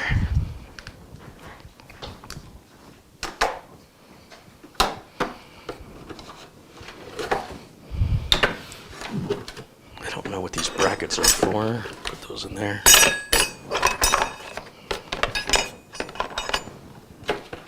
Okay. Put that up there for now. Move these aside. Move this keyboard over here. We'll move this keyboard over here. Make sure those are turned on. Good, good, good. All this can go over there. Okay. Area's a little cleaner. A little less chaotic. So this were the other screws I forgot that were with the case. No, this didn't have the hex head screws in it either. The ones I used on the power supply. They didn't give us any of those traditional screws, but that's okay. That's okay. All right, let's go to HDMI input number 1, right there. And let me take camera 1 and put it in the corner like this. That'll work. And then let's go ahead and hit the power button up here. And hopefully we will get some juice. Yeah, fans are turning. So this process that it's doing right now is training the memory and the CPU. So we'll just give it up to 2 minutes. And it should just take us into the BIOS.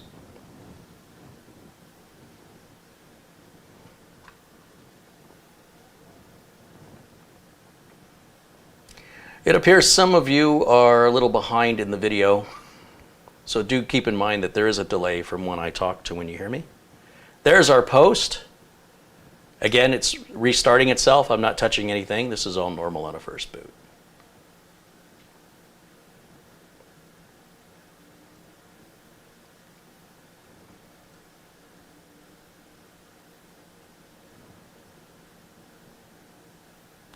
Bike Man says, I learned a lot since I started watching Carey in 2018. Well, I haven't done my own full build yet. I did rebuild an older system in a newer case back in 2009. System booted up and ran fine for years.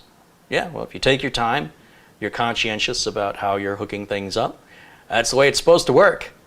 If you want to be self-employed as a computer technician, you have to be sustainable, and that means you can't keep going back for warranty work that you're not getting paid for, or you're not bringing any money into your business. And if that's what's keeping you busy, good luck paying your bills, because they won't wait for you to, have more time to generate new work if all you're doing is fixing all the previous work you've already been paid for.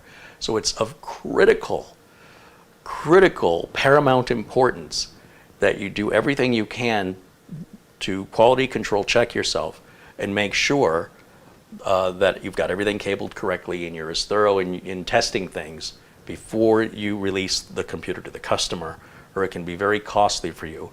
And customer's not going to be very impressed, and likely, even if you take care of the problem, they're still inconvenienced and will likely think twice about ordering another computer from you or referring you to anybody because of the hassle they had to go through to get it fixed. Or even if it wasn't a hassle, maybe it was just an inconvenience. They have this new computer, I waited for it to be built. He built it, he delivered it, and then I had a problem right away, and then he took more time, he had to come back out to fix it. It's still not a good story, the fact that you had to come back out and fix it. And you did it for free, so because you were warranted, and yeah, it can be very difficult to sustain your business if you have to keep fixing things for work you've already done. I'm going to choose F8, which is Q Flash.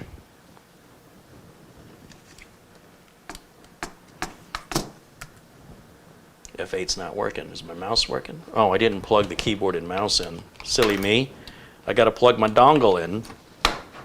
Let's use the front USB ports. We'll test the front USB ports at the same time. There we go. Let's go back. Escape. Let's go to Q Flash and update the BIOS. F10 should be the latest. Are you sure? Yes. Now, while we're updating the BIOS, it tells us up here on the left, our current flash version is F7. We're going to be updating to F10. You'll see I am not installing F8 or F9. We go right to the latest one. Press start and keep your hands off of it and give it a few minutes to complete. It may reboot several times in this process. That is normal. You'll know when it's done because it'll either say at some point invalid boot device, press any key to continue, or it will take you back into the BIOS, at which point you're free to continue. Otherwise, hands off.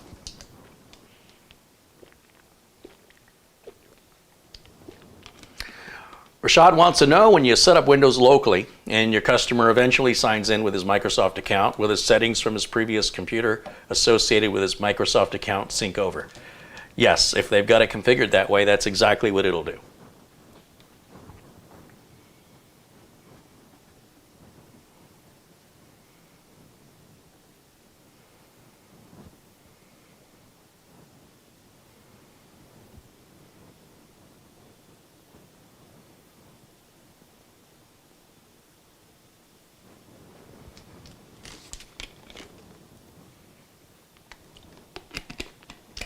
Ricky B says, when I was building lighting control systems in the 1980s, I always spent a little more money and used the 50 to 100% better than required, so I would not get a system back ever.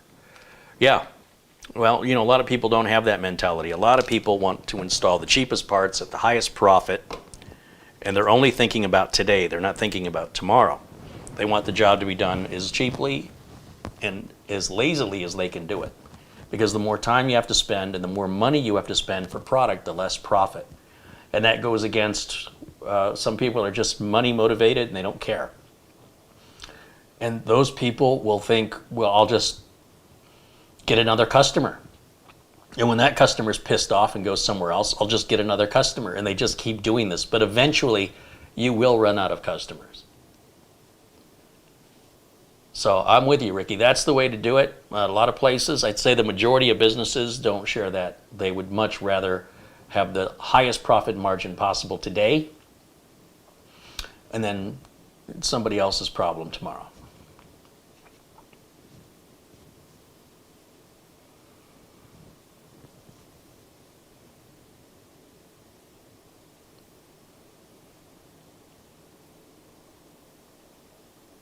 Once again, if you have questions for me, technical questions, if you want to ask in the chat room while we're waiting for the BIOS update, as soon as the BIOS update is finished, we'll go ahead and start the Windows 10 install. So we do have a window of opportunity here to chat back and forth.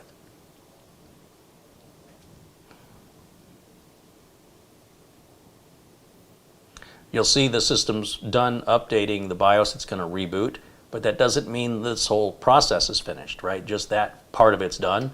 It's going to automatically shut down and then restart. We still remain hands off. Ray's Gaming Channel says, Carey, since a customer of mine wanted me to cable manage with bread ties, I told him no, I needed to use zip ties and use them anyway, and he was unhappy. Should I have used the bread ties anyway? Well, that depends what kind of a tech you are. So there's two different kinds of techs, the way I see it. You have a tech who has absolutely no knowledge, and they just will do whatever you tell them to do for a certain amount of money. They bear no responsibility, they bear no liability, and they don't really understand what they're doing, so you have to tell them what to do. Then you have techs that are like consultants, and these consultants will tell you the best way to get things done.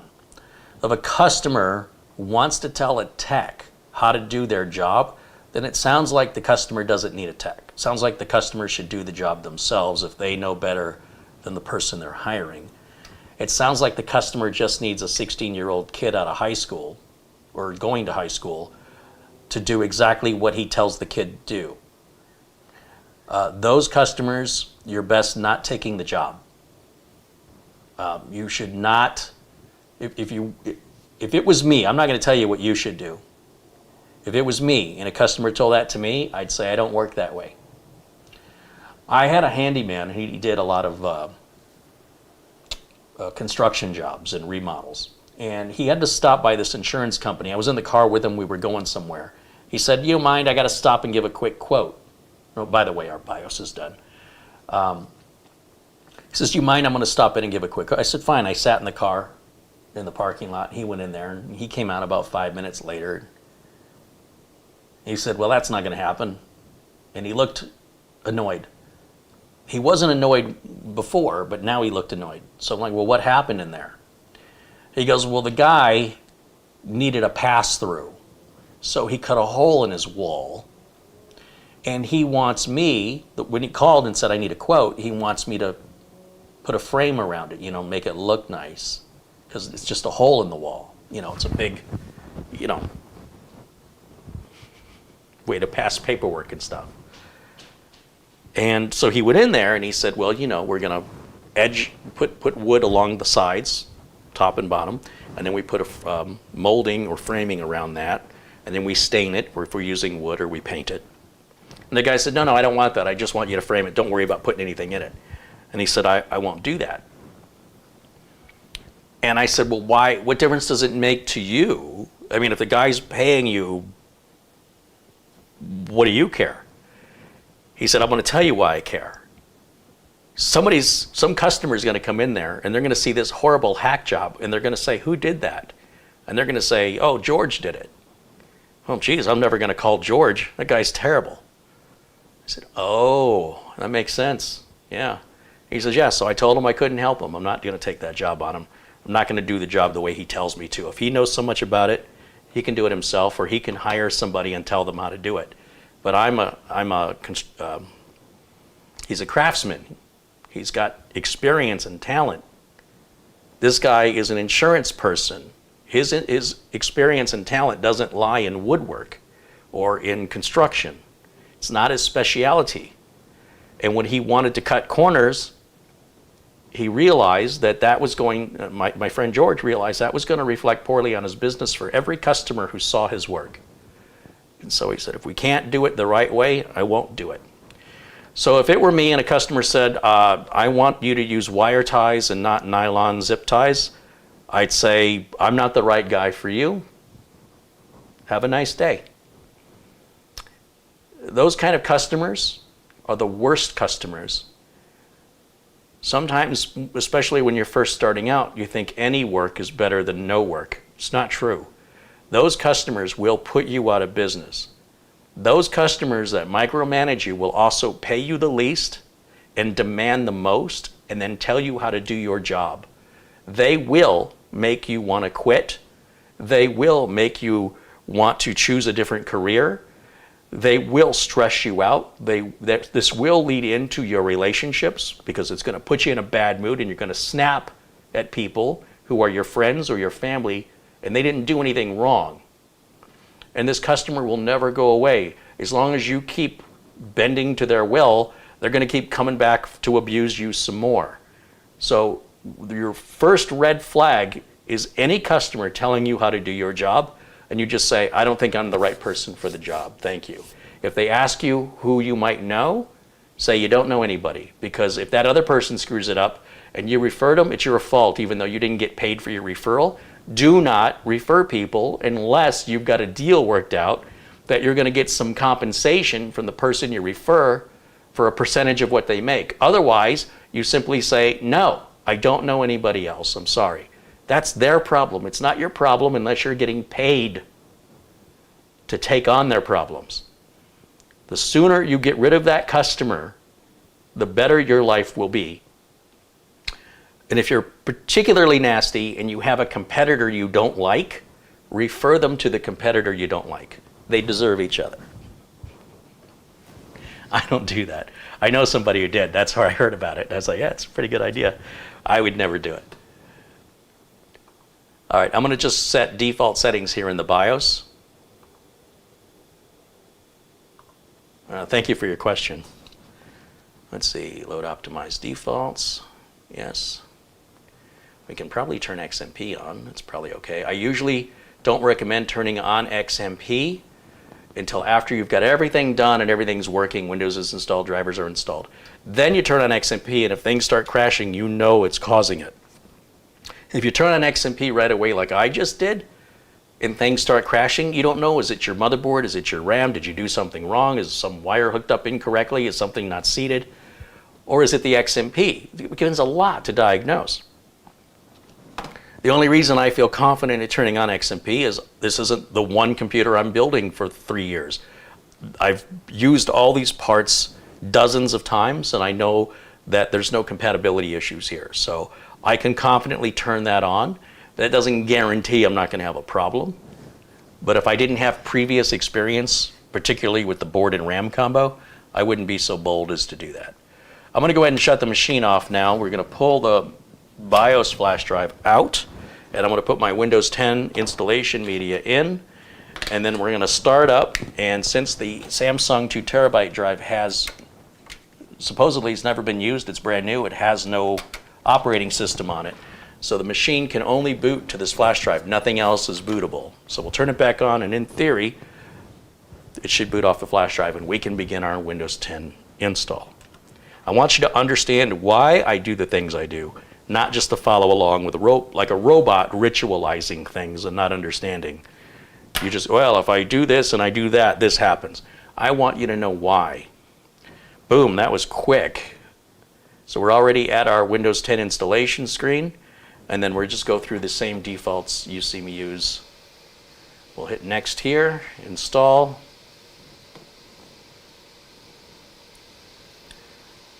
Always install without a product key. Always. We're going to put on Windows 10 Pro, hit next. I think there's an end user, yeah, end user license agreement, next. Custom, always a custom install. Drive 0 unallocated space, that's 1,863 gigs, that's nearly 2,000 gigs, that's 2 terabytes.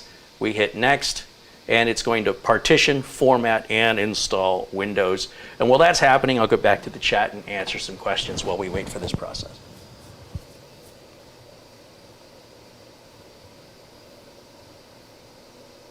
Ted Rollins says, I was a carpenter and I knew I was not a mechanic.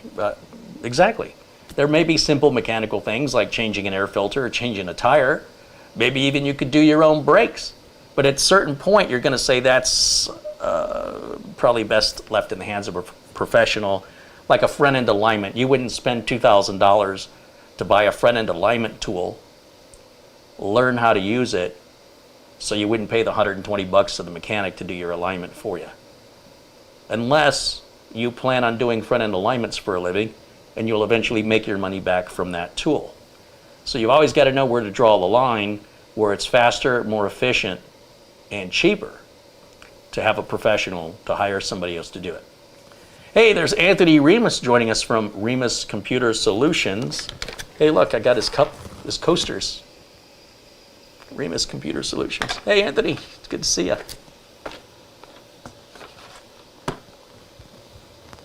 Man, this thing is flying. You see how fast this thing is going? Holy cow. It's whisper silent, of course. We're already on our second boot.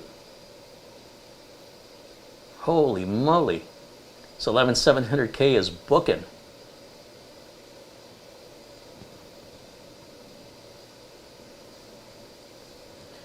William Lynn wants to know, why does Windows sometimes flash and all the Windows icons disappear, and then it flashes and all the Windows and icons reappear?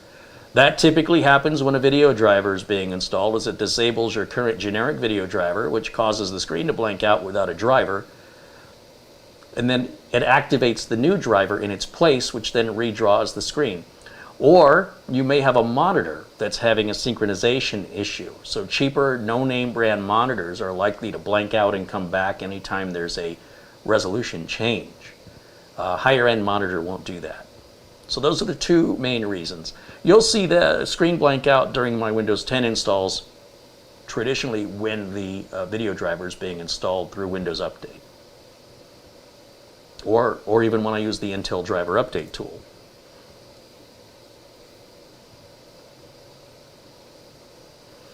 Sonic Fidelity wants to know if I can recommend a case that has optical dry bays and has USB-C on the front panel. I don't know of any. Sorry, I don't, but maybe somebody in the chat room does. I know of cases that have the front USB-C, and I know of cases that have the 5 1/4 inch drive base, but not a case that has both. Maybe Be Quiet's got one. I don't know. It's like you want the old and you want the new together at the same time.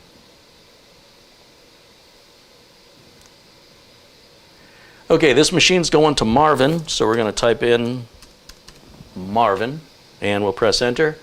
Leave the password blank, we'll just hit enter. I like to leave location settings on because that will help if you want to say, you know, have your time and date set automatically. If you want to look for anything near, you can type in, you know, food near me, pizza near me. It'll use your location settings for that. We don't need Cortana, and that's our Windows 10 install done. That's fast, fast, fast, fast.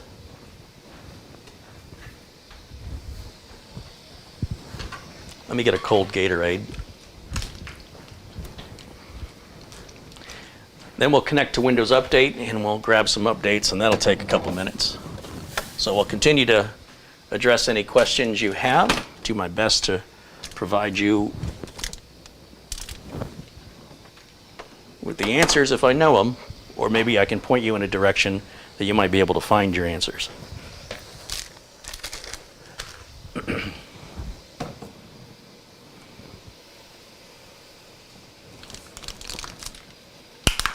Van Braxton says, I'm an electrical contractor for 40 years. Yes, walk away from a Mr. Know-It-All. There are Mrs. Know-It-Alls too, and Mrs. Know-It-Alls. Absolutely, they are very difficult people to work for. They are often the cheapest clients and the most demanding. You may find that your best paying clients are the ones who also appreciate you the most and respect your work. It's pretty interesting how that works. The people who want to pay you the least are generally the ones who are going to offer you the least respect and will be more demanding. That's been the rule of thumb since I've been in business. It's been sort of like a rule that you could live by. There are always exceptions to the rule, but they are just that, exceptions. I'm going to plug the internet in there, and we'll go to Windows Update and start these updates rolling. Craig Casabona contributes $5.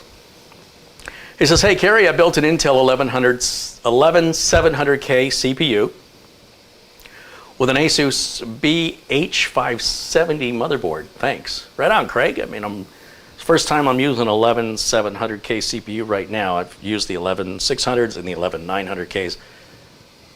The 11700 is, boy, I'll tell you, that seems to be the sweet spot. They all say the 11600K is the best value, but I don't know. This 11700 is feeling pretty good. My pool pump just started. If you hear that noise in the background, that's what that is.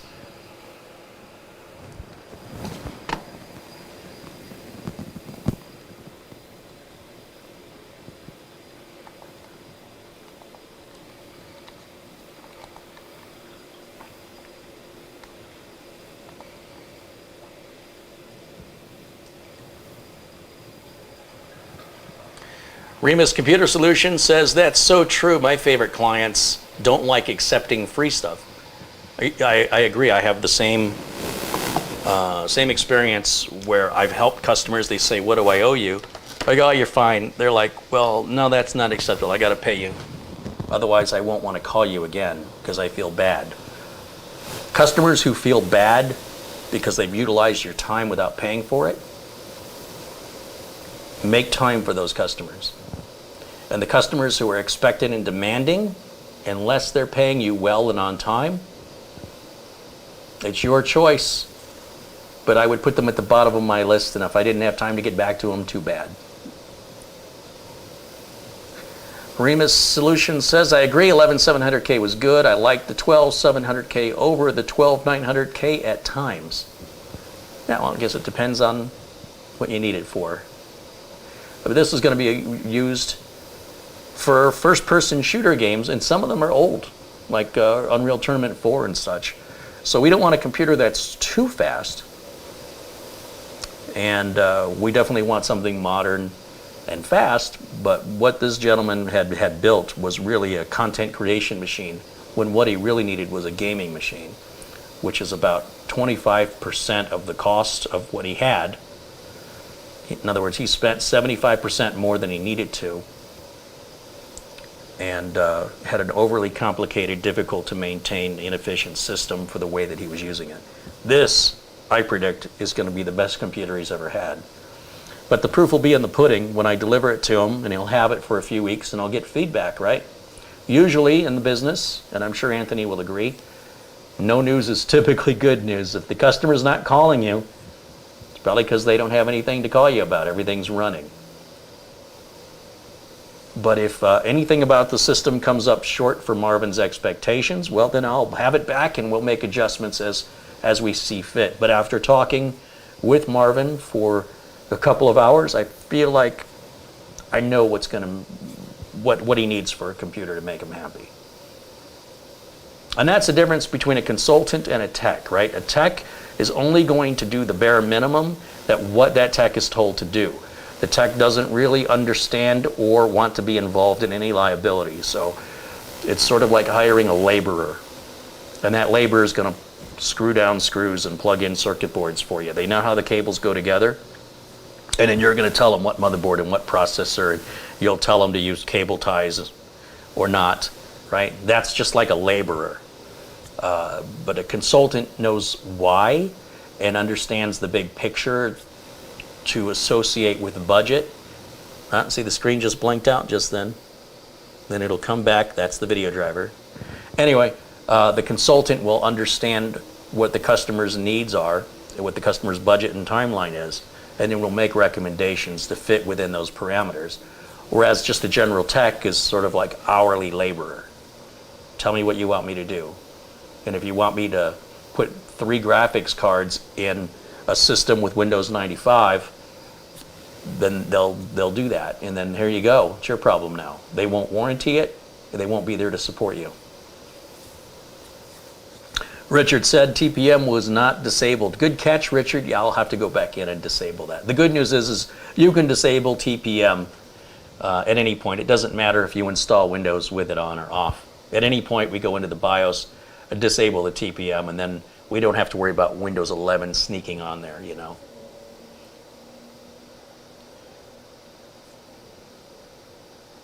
John Gardner wants to know, will this build play games made for Windows XP and Windows 7? Maybe. Depends on the games, John.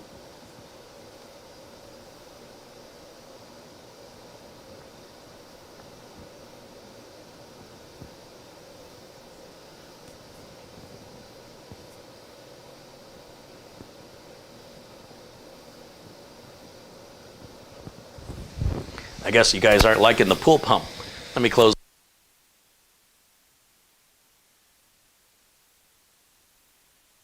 There, that should quiet down that pool pump. It was a nice night out, so I had the screen open, or the window open for the screen. But the pump gets loud.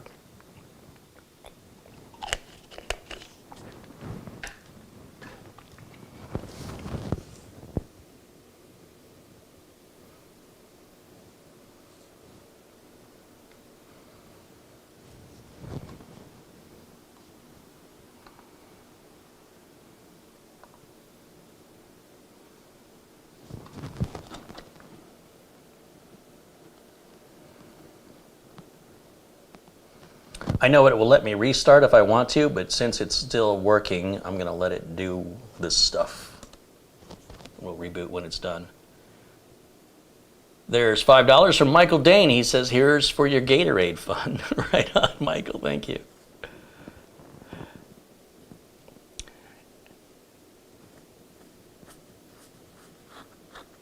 Remus Computer Solutions says, regarding streaming, what do you like about streaming on YouTube over Twitch? Audience. On Twitch, I'll get an audience of about 20 people, and on YouTube, I'll get an audience of 600 to 1,200 people. So, Twitch is a gaming platform. People aren't going onto Twitch to watch somebody build a computer. And while some people are going onto Twitch to watch that, I'd estimate it's 1 in 5 of Twitch users would be interested. Versus YouTube, where YouTube's the second most visited website on the planet Earth. Twitch is nowhere near that. So if you're wanting the biggest audience possible across the globe, and you don't just want to cater to gamers, but you want to apply to everybody equally, I think YouTube's the place to be until something better comes along. Debosha wants to know, how is the mosquito situation in your area? It's still cold here, so we don't really have any mosquitoes right now.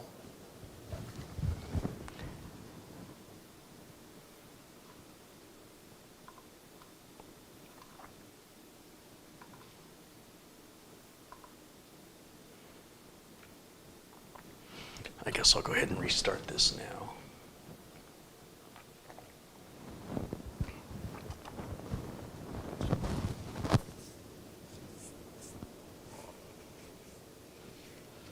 Any other questions, technical questions you guys have?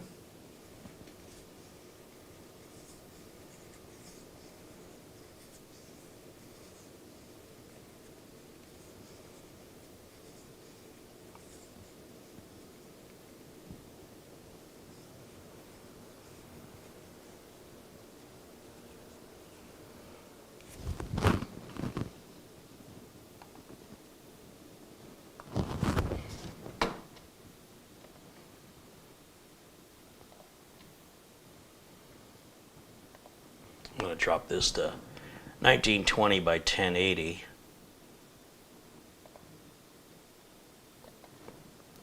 And we'll go back to Windows Update and keep those updates coming.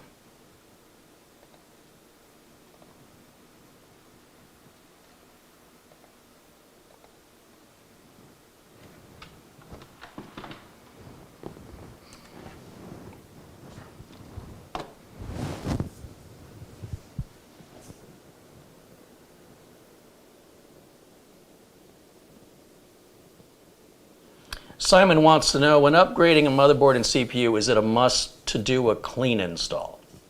Well, anytime you want to carry an operating system over to different hardware, you are potentially opening up an opportunity for there to be issues.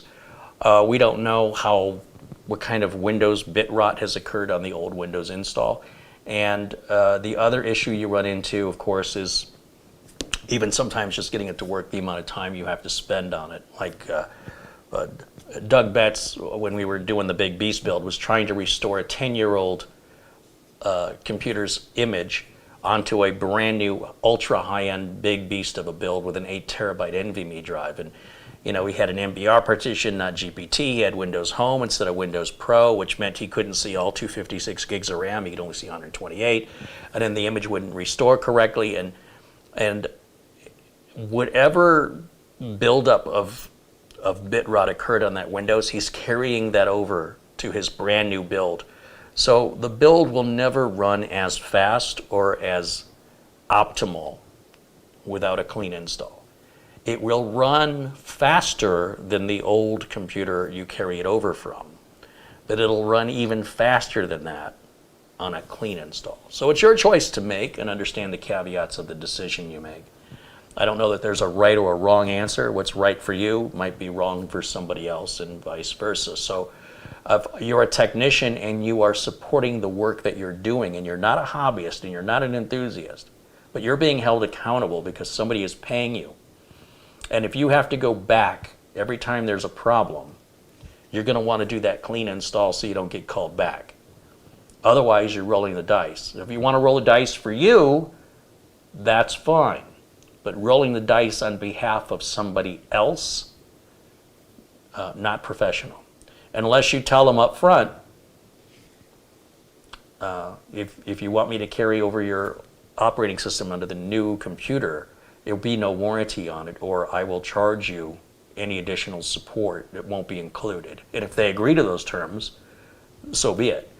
But to just make that decision without a discussion, it's a good way to have a pissed off customer that feels like you burned them. When you're making a decision for yourself, there's no liability. There's no worry of going out of business or being sued.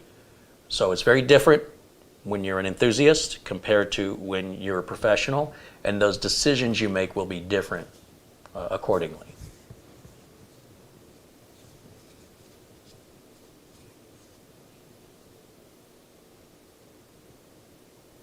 Joseph Hawkins says it's 5 p.m. in New Zealand. Hey, Joseph.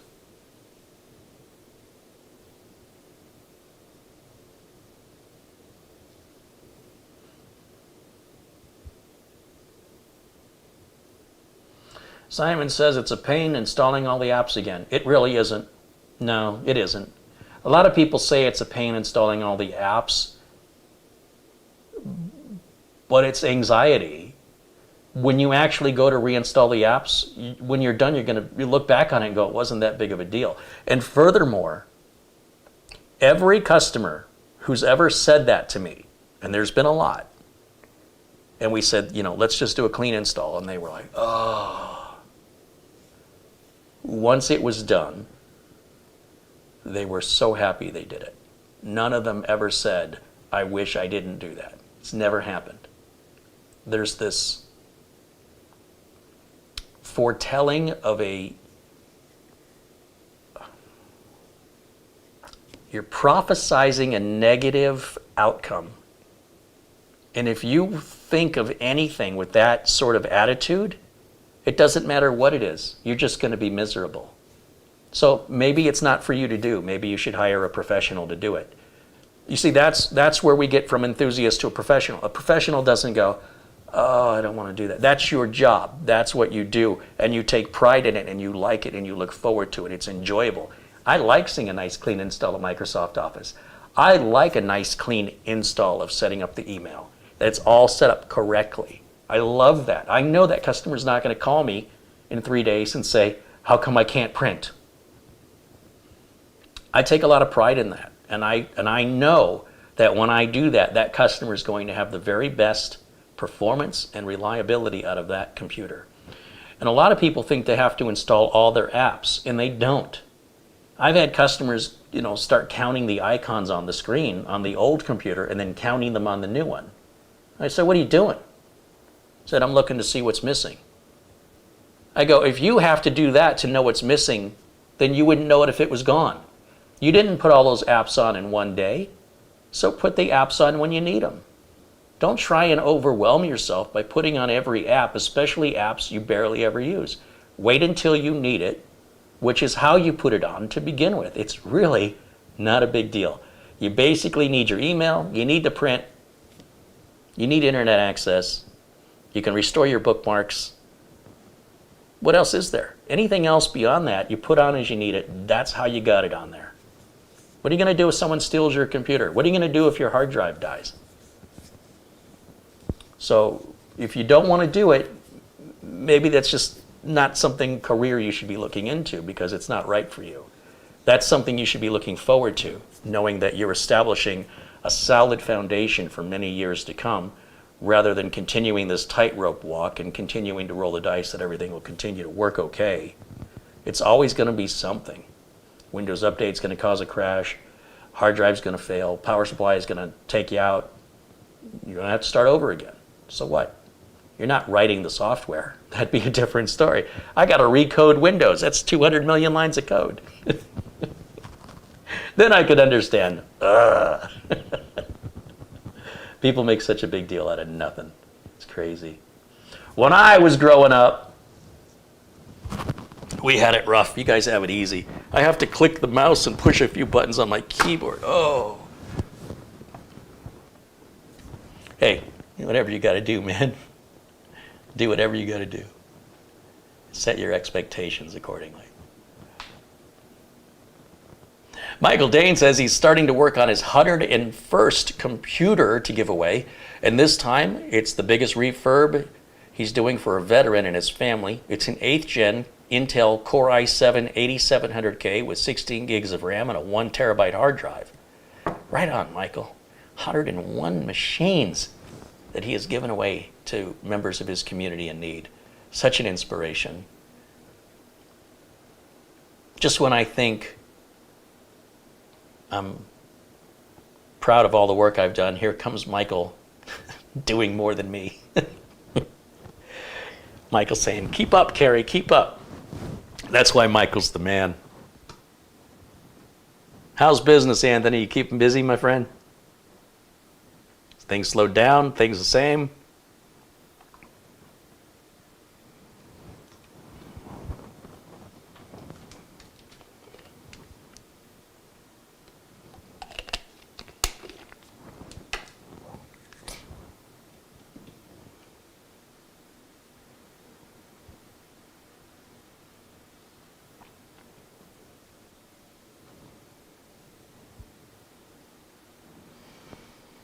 Anthony says he's busy enough to be happy. All right. Well, that's just right then. You're too busy, you're stressed out. You're not busy enough, you're stressed out. So just busy enough to be happy? Sounds like you're in the sweet spot. Sonic Fidelity says, thank you for your sauteed mushroom recipe from years ago. I continue to make mine with butter, Old Bay, and garlic powder and absolutely love them. Well, don't start. You're making me hungry. Thank you. It's kind of you to say. Remus Computer Solutions says, just feel like I'm doing R&D for manufacturers on these last 2 builds I've done. Wow. Must be getting into some experimental stuff, huh?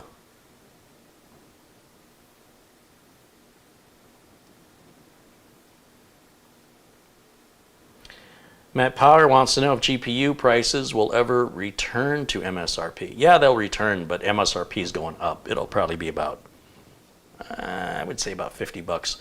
If a cheap card was $250, then a cheap card's going to be $300. That's likely what'll happen. Give it till 2023, we'll start to see that. You know, it'll help when Intel enters the market with their graphics cards, and that'll sort of force NVIDIA and AMD to move it along as far as the pricing goes. AMD and NVIDIA are making the highest profits in the sale of graphics cards that they have ever made. Do you think NVIDIA or AMD want prices to go down? They're loving this. And until a competitor steps in, you watch. When Intel steps in, for all we know,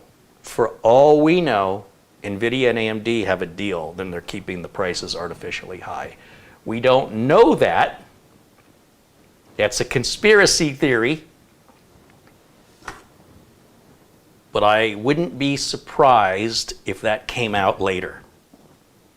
They are making the highest profits they have ever made, and they don't want those days to end. They are not motivated. Would you be?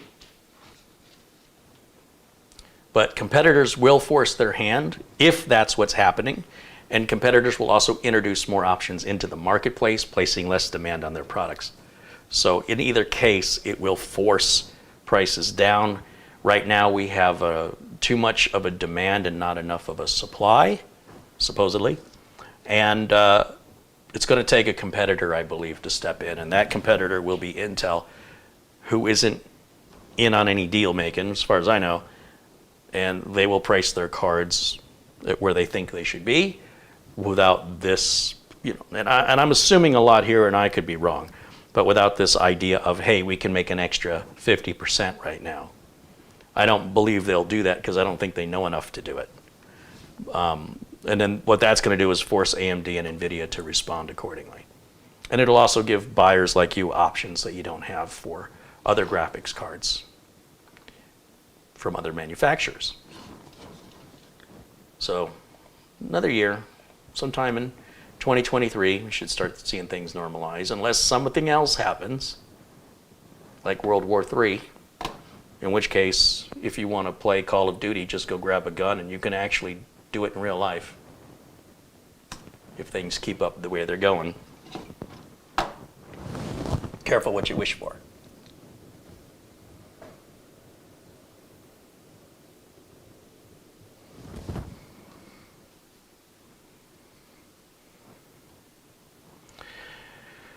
And Remus Computer Solutions says blowing power supply up on one, and an Asus BIOS on the X570E seems to have a bug. Asus is working with me. The power supply company is too.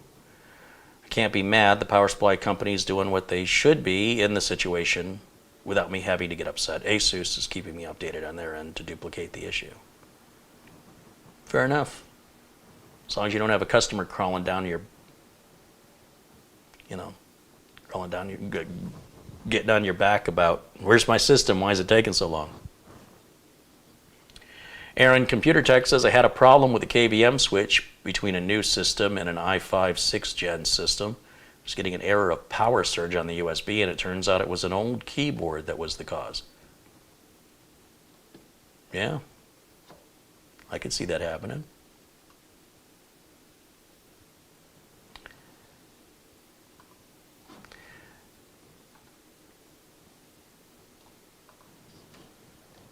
Old hardware, that's the other thing. Sometimes somebody wants to upgrade a system, and I'm sure Remus Computer Solutions can attest to this. Sometimes your customer will want to move over their old hard drive or something. You're like, whatever you do, don't move over that old hard drive. Why not? Well, because that's going to be the first part that fails on your new computer, and it's going to slow your new computer down.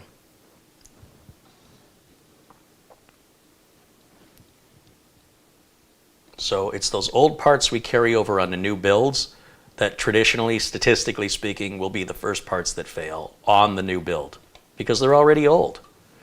So, it's what they're doing to save a buck and then end up, paying for it later on and paying more in time and labor than doing it right the first time, which would take less time and less money, statistically speaking. We're going to grab the Intel driver update.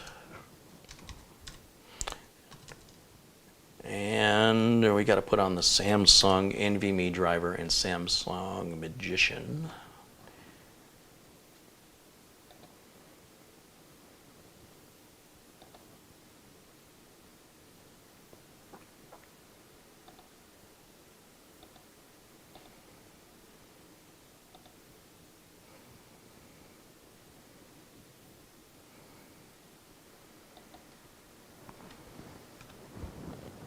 The Cool 2T contributes $2. Says, hey, Carey. Hey, the Cool 2.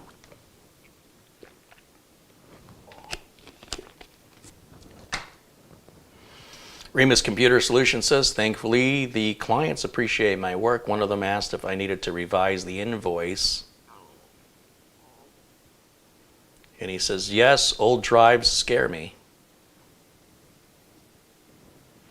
Old power supplies, too. I'm only reusing this customer's power supply because it's only a year old.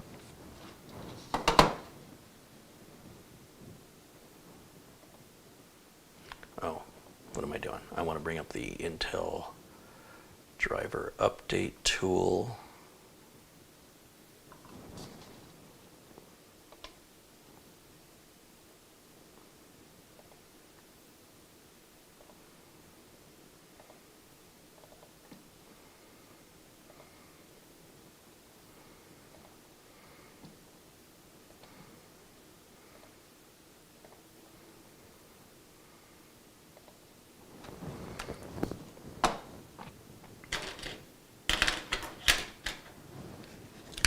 Utilities.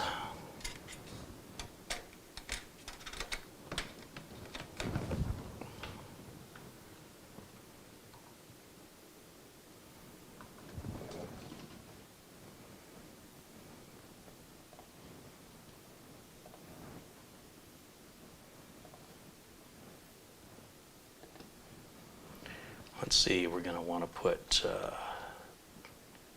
VLC on here.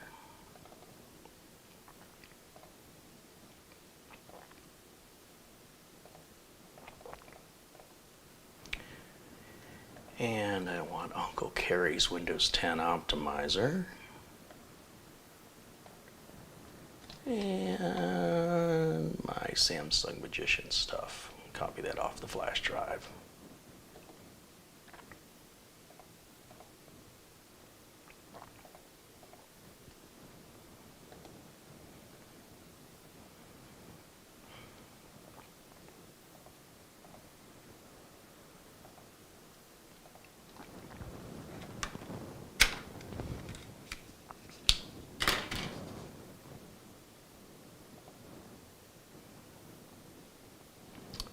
And I guess while we're waiting, I can go ahead and run the optimizer.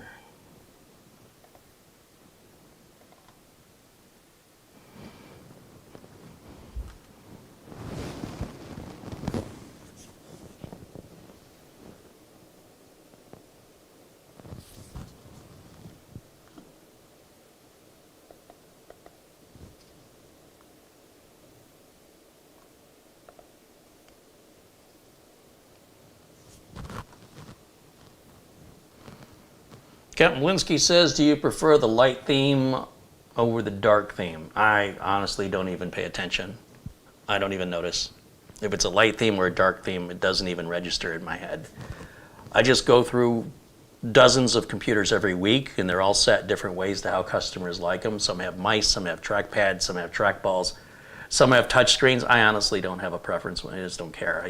Whatever the customer needs done, I get it done. And how Windows installs, I don't usually change any themes. And however the customer has it, that's usually how I leave it. In my own personal machines, I don't change anything from the defaults as far as that goes.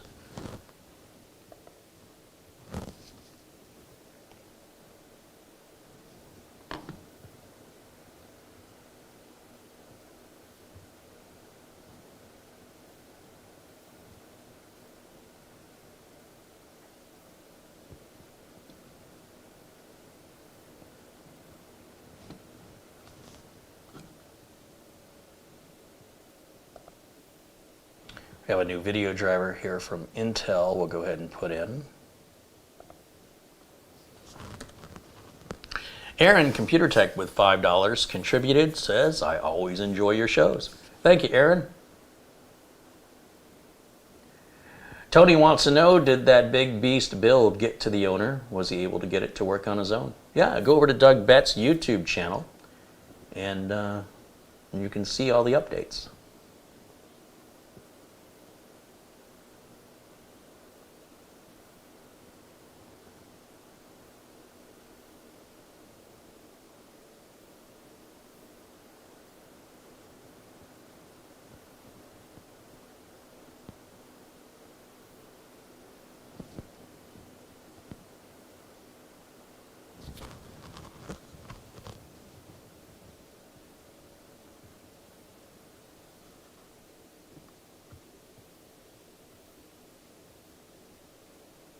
So you see the screen blanked out when the driver, you can't have two video drivers at the same time on the same video card. So it's like changing a flat tire. You have to stop the car, then you take the flat tire off, put the new tire on, and then the car can go again.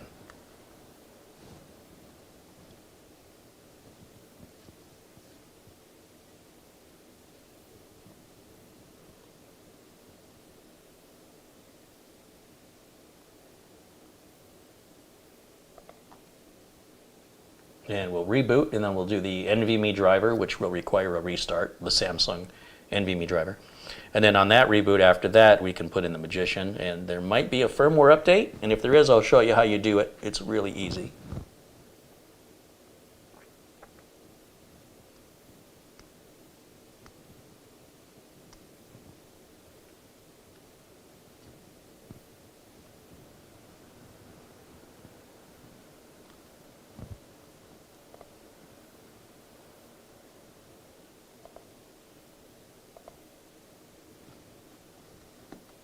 Oops, that's not what I want to do. I'm going to come in here. I need my screen bigger. I can barely see what's going on in that window. There it is.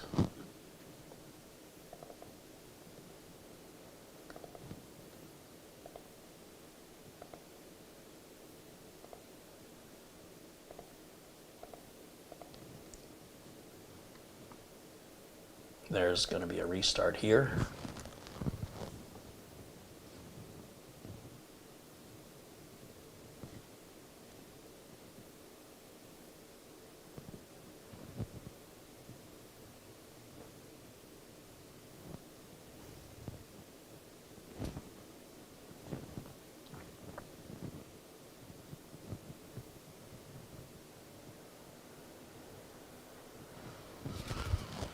Okay, now we'll put in the Samsung Magician software.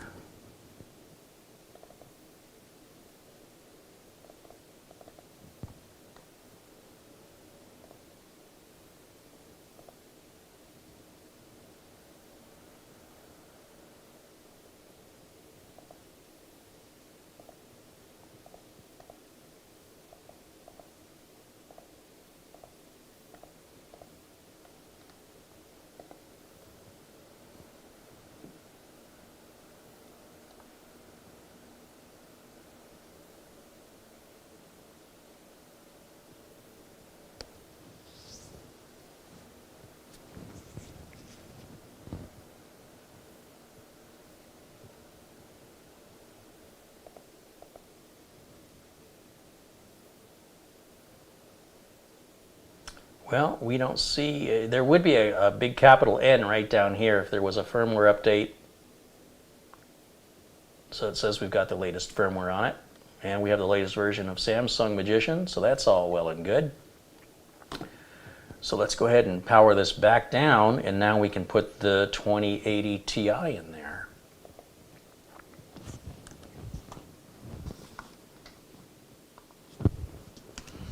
So I'm going to hit the off button on the power supply. We don't want any voltage on that motherboard when we're plugging the graphics card in. So we've got the customer's, one of the two graphics card the customer had installed, which is this monster here. It's a Zotac 2080 Ti. Now why he had two in SLI mode just goes to show you there's a lot of unscrupulous sellers out there. So one of these is going to be more than enough for him.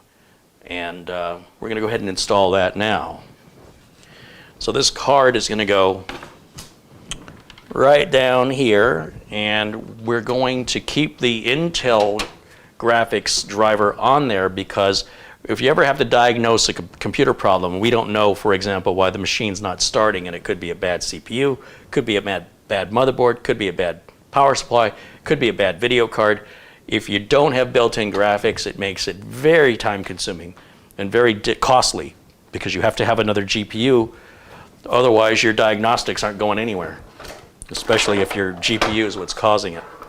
So we always keep the onboard graphics installed and ready for diagnostic purposes and hope we never need them. So let's see, I think I want to take out, let's see, I'm going to put this here. So the second and third PCI slots.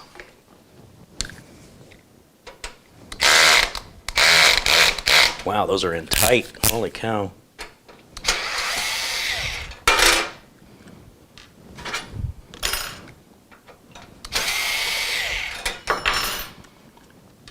And we still have a lot of dust on this from the customer's prior build. Clean it up a little bit. There we go. Just like new. Interesting that the slot covers on this case, there's no metal barrier between them. It's just wide open. I've never noticed that before on a case. Make sure that the switch is in the open position on the PCIe slot, and then we will slide this card in.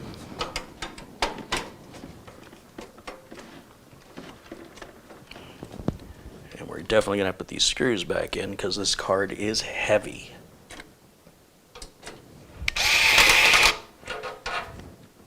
There's a one. Huh, kind of sits in there a little funny. It's like a weird gap right there. Yeah, card's coming through, so it's seated properly. And then we will give this video card power.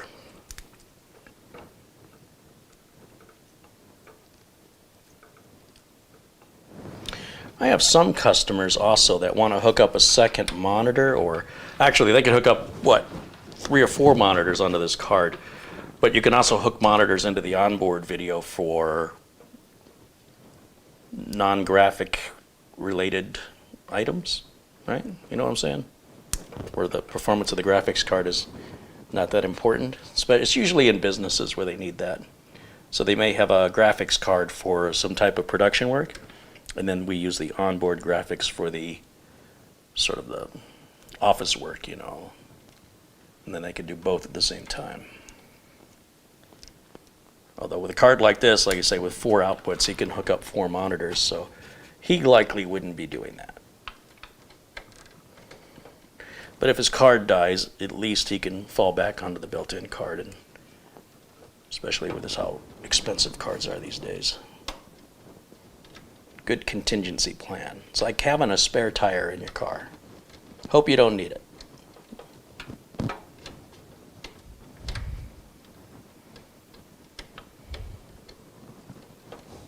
Why is that not going on? What's going on over here? Let's see. I think this goes there.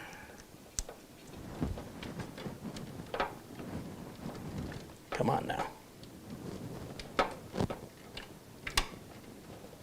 There it goes. We'll pull that slack back through.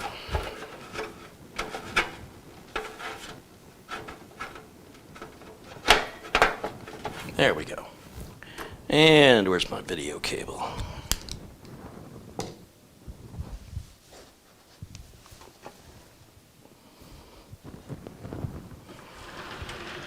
We'll plug that in right there. And then we'll boot up and load up our NVIDIA driver.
It looks like they moved the location of the driver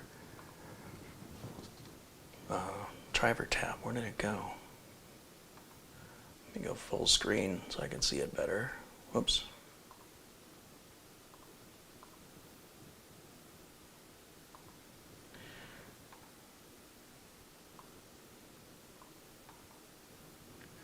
Full screen. There it is. All right. Where did we move drivers? Over here, maybe? Yeah. Drivers. And we've got a GeForce 20 series, 2080 Ti, game ready. That's what we want. Download. Oh, look, it's 786 megabytes. I remember when drivers used to be 76 megabytes. Now they're 100 times more.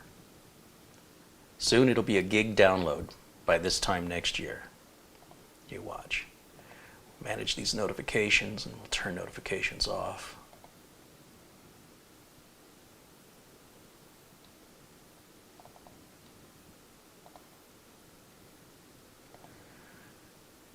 And did it not download? What's it doing? There it goes. James Prezi with a $5 contribution said, that looks so much better than the monstrosity of a build he had before. Well, Way better. Much cleaner, much quieter, probably lighter.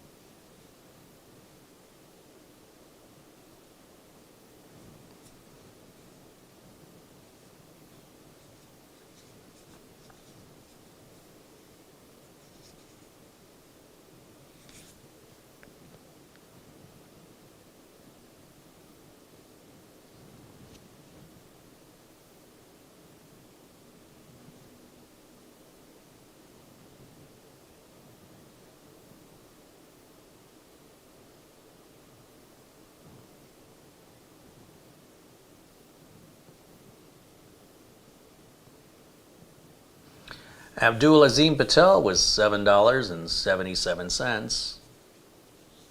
Says, I didn't know part 3 for this was today. Looks 10 times better. Thank you, Abdul. I guess this is part 3. I really didn't think of it that way. Hey, there's Dave Linovitz. Hey, Dave, I was going to call you the other day and then I forgot. My bad. It's going to be that time, you know, to go hit a restaurant.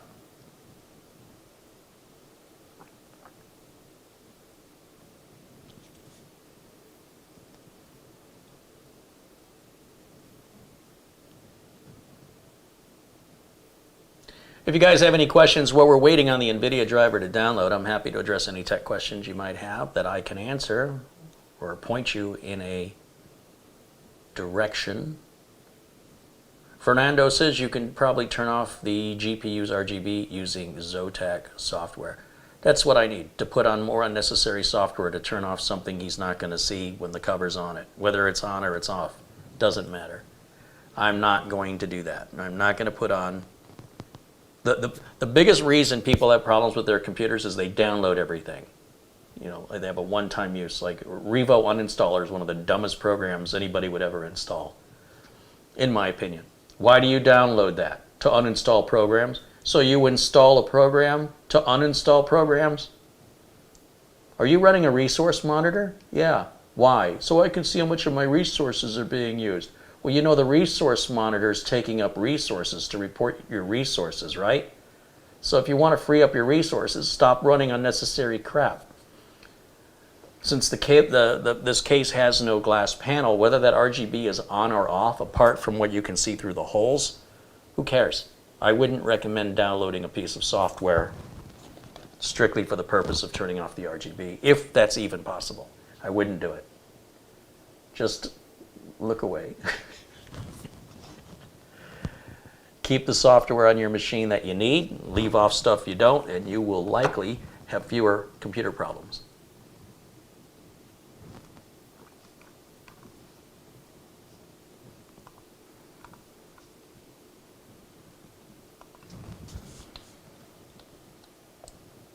Where'd my download go?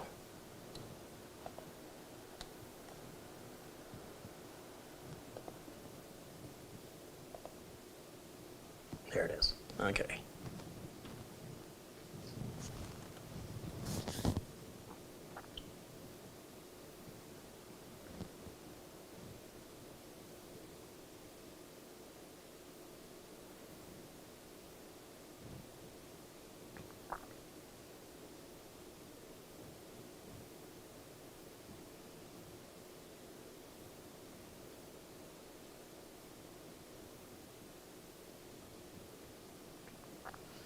John Lewis wants to know if I recommend Samsung Magician over provisioning of their drive. The way it's defaulted from the factory is how I leave it. If you need more than that, of course, you can adjust it to your needs. Once again, people are solving problems that don't exist. When you show me a drive that has run out of write cycles and becomes read-only, and that's what you're trying to prevent, I'd love to see that. In my entire career, I've never seen it happen. So, but that's your choice. Do I ever overclock CPU, GPU, and RAM for customers? No, because that would be a warranty nightmare. Anthony over at Remus Computer Solutions does that, though, and his computers are very expensive compared to mine, and his warranty is 3 times longer than mine because it has to be. So if you want to talk about overclocking, the costs involved and the risks involved, Remus Computer Solutions is the guy to talk to. Planet Cryos with another $5 says, here's for all the stuff I missed in the past 40 minutes.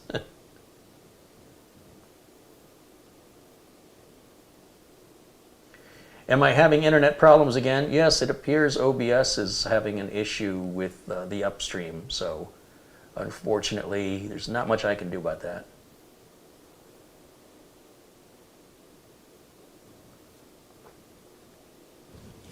All right, I think that's done.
Remus Computer Solutions says, thank you, Carey. I will say 12th gen Intel CPUs, I don't think I will be overclocking. DJ Ryan James says, overclocking using 50% more power to gain 5% more performance is not worth the hassle or the risk or the added expense in cooling, I might add, in his opinion.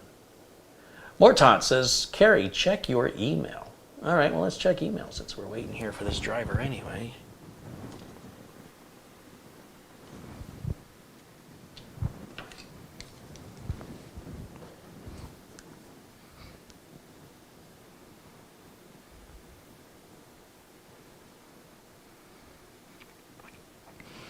Thomas sent a $50 Amazon gift card. Thank you, Thomas.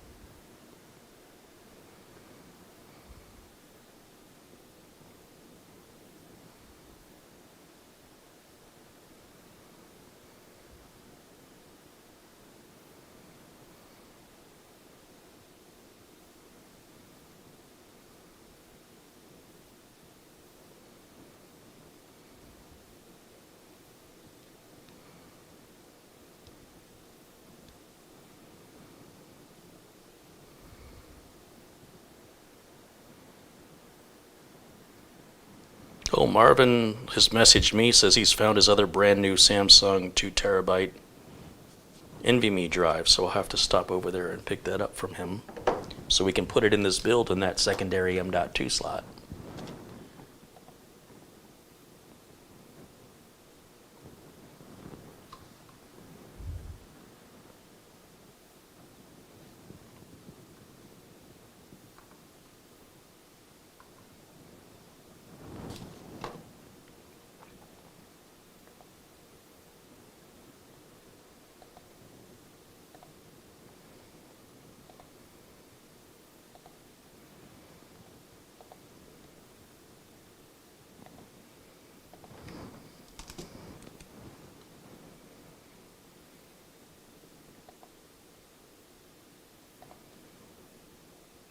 Is it not letting me close that? I guess we're going to reboot it. That'll fix it. All right, guys, that's about going to wrap it up for tonight's show. I will add the Wi-Fi adapter, but not yet because I need to have access to that other M.2 slot for Marvin's other 2 terabyte drive. So I'll wait until that drive gets installed. That'll be his D drive. And because if I put the Wi-Fi card in now, I'm going to have to pull it back out. I also need to confirm with Marvin that he wanted, as I recall, Bluetooth, and that was the best way I thought to get him Bluetooth. Was he didn't necessarily want the Wi-Fi, but the Bluetooth is way better on the Wi-Fi card than adding a USB dongle, in my experience. So last opportunity, if you have questions you wanna ask now or forever hold your peace or wait till the next show, because we're gonna wrap it up for today. I do have lots of other videos to make, lots of computers to build and fix, and I have appointments tomorrow, Wednesday, and Thursday again. And if those appointments end early enough for me to broadcast, I will. If not, so be it. Brilliant Oak 66 with a $10 contribution says thank you for the live build. Well, thank you for joining us. Let's make sure you're a moderator in here. Thanks for supporting the channel. And let me put myself back on screen. Oh, look, OBS is starting to behave again. As soon as I want to say goodbye, my connection gets better. It is no fault of OBS. It's a fault of the internet connection. For whatever reason, it just really dipped. For whatever happened. And so we were in the red there a little bit for the connection. But everything's looking green now, so we're in the green, just in time to say goodbye. Oh, has Marvin joined us in the chat room? I didn't even notice.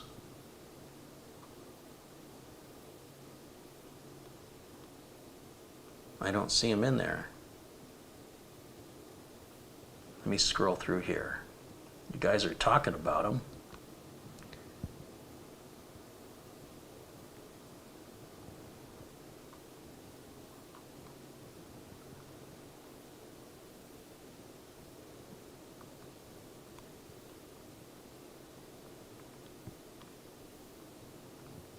Is he in the chat? I don't see him.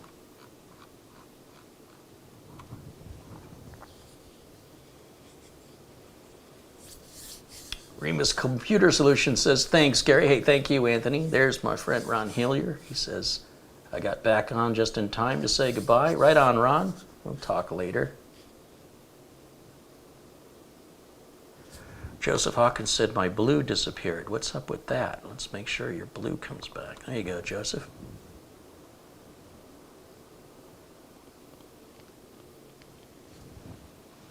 Linda Hudson says, thanks for the good live stream, Carey. Well, thank you, Linda. Tony says, thank you.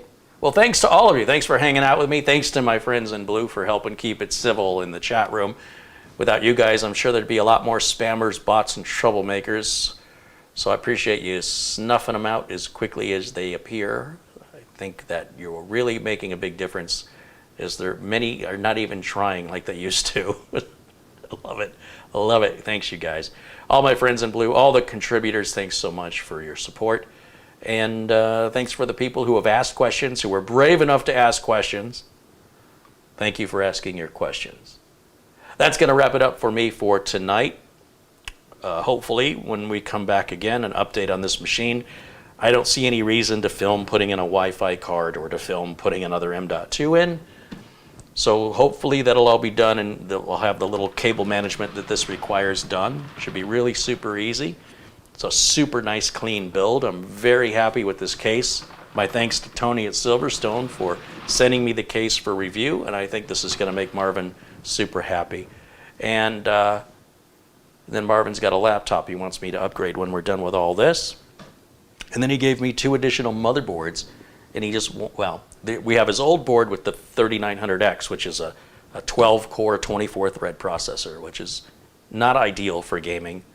It's ideal for making the games, but it's expensive. It's a $500 chip. It gets hot, and you know these games mostly rely on your GPU anyway. So, but we have that to build, and then we have an X99 system with a chip in memory that Marvin has given. that we'll build into another system, and we'll find a home for these. As we work our way through the pile of machines, I'll probably be up to here in computers if I don't hurry up and start getting more out than are coming in. So, but hey, it's fun hanging out. Thanks you guys for participating, for hanging out with me. And to all my friends and contributors, John Wilson, Peter Lightcock, Ricky B, you know who you are, all y'all. Planet Cryos, thanks for your kindness and your support. And I'm sorry if I don't mention you by name, you know, folks like Michael Dane, all the regulars, the contributors, Luke Greenia. Thank you so much. I will see you all again, hopefully tomorrow, if not the day after. I hope, because I have a lot of work to do, and I like to film it when a customer isn't opposed. And right now I have none of that opposition. But if I have to wait, and then the customer has to wait, I might have to get some of it done off camera. But regardless, I will try to film as much of it as possible, or rather, live stream it. So thank you so much for watching and keeping up here with the story for Marvin's computer. We'll see you all again very, very soon. Until then, bye for now.